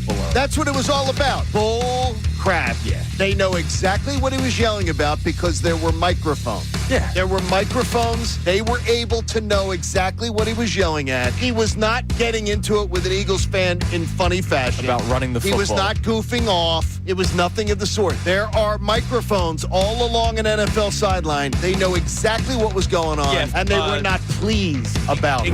Here's our question today. I imagine a lot of people are going to say no. And hey, I'm one of them. Is there anything that Nick Sirianni can do to win you back at this point? For you to say, all right, he's the head coach moving forward. And I don't mean, let's just finish out the season. No, I mean like, all right, I'm glad that he's the head coach of this football team. I believe they're still in a good spot. I believe he's the coach that's going to get him back to the promised land. Is there anything that Nick Sirianni can do at this point for you to say, yeah, you know what? He's still my head coach. I got his back. Okay, I would tell you right now, barring a NFC title game weekend, I don't think there's any way he's coming back. I don't think so either. And to me, Jeffrey Lurie saying, I brought you back. I stuck my neck out. I brought you back. I didn't listen to the noise. We didn't fall in, whether it was for optics or not, and that's part of the discussion. And now, 5 games into the year, again, you are the story of my football team. He's got to be saying, what the hell did we do? Nick Sirianni has now become a joke across the league. You said it. I didn't even see it because I don't really watch these shows all that much. That a few weeks ago, Fox, when they do their joke segments, it was basically all on Sirianni. It was all about Nick Sirianni and the decision to throw the ball to Saquon Barkley. Right. So this guy's become a national joke. They both use their comedy segments to make fun of Sirianni. Right. And look, that's a bad thing. All right. When people who know the league, even more than we do, are making jokes about this guy and saying the things that they're saying. From the Philadelphia Inquirer, Inquirer.com, he joins us every Tuesday at this time, Jeff McClain. They know they got to get things cleaned up. Judge them more by their actions than by what they say. But they definitely have time here over these next 3 weeks against teams that, quite frankly, are beatable. I would make a wager that we are never going to see the daycare center at a press conference ever again. Ever again. Yeah. Barring this team winning a Super Bowl right. or going to a Super Bowl. We are never going to see, hey, let's bring our kids on the podium and everything. Yeah. It's not normal. It's not a normal thing. It's not a cool thing. It's not no big deal. It's a big thing. And he's now become a national talking point, a national joke. And to your point, you said it a couple minutes ago. There are people that think that we make too much of things or we blow things out of proportion or we make things up. That's not something that this show does. That's not something that this station does. We don't make things up. We talk about stuff that's real. And this is a real issue right now.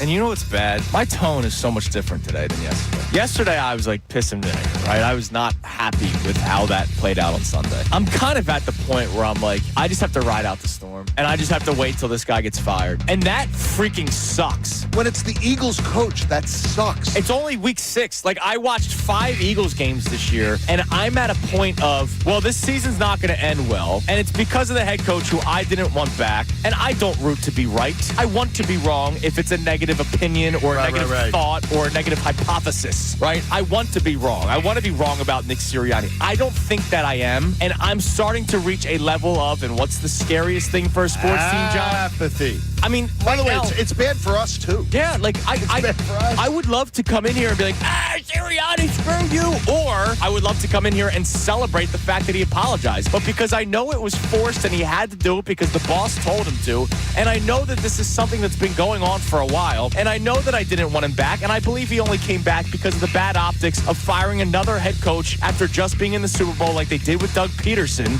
Man, I can't come in here today and find one way or another other than just feeling apathetic at this point. And that freaking sucks. It's week 6. Yeah, it's week 6. Eagles-Giants, Sunday, Johnny. It's a big one.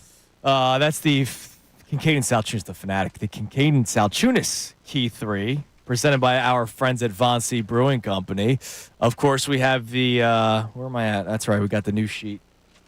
German We got John's Uncle about to check in. Jerry's. We got Uncle Jerry's. We got Stony Creek East Coast IPA, an American IPA with citrusy hop notes and a smooth, dry finish. I want to try that one. That's really the one I wanna bad. try, yeah. Uncle Jerry's Wit, a Belgian-style wheat beer, and John. Helles! It's a Munich style. I love Munich. It's so beautiful in the fall. You should visit. I'd go to Norristown instead, though. Well, better than traveling to Munich. Hey, if you don't want to travel just yet, you can also check out their website, voncbrewing.com. Not dot. What did we say it was? Not dot. Do what? Deutsch. Yeah, dot com, where you can pick up your Key 3 today. Do it. I can tell you today was cathartic because I hate Tuesdays. Tuesdays is my least favorite day of the week. Yeah, this one flew by. Any week, it flew by. But I also believe that I think there's a lot of positive vibes heading into Giants week. Yeah, and tomorrow we'll be able to talk more football, and of course, reaction to Rob Thompson and Dave Dombrowski. They speak at 11, by the way. So it's 11. Apologies. Yeah, our apologies for the time. 11 a.m. is when they speak, so we'll react to some of that tomorrow. But I will tell you this. There will be probably one more time where we bring up Sirianni's actions. We have Adam Schefter tomorrow at 8 o'clock. Oh, I guarantee it'll be brought up then. And I'm very curious. We heard the national football analysts react, like calling him a clown was what Marcus Spears said. A little rough. Or Damian Woody, excuse me.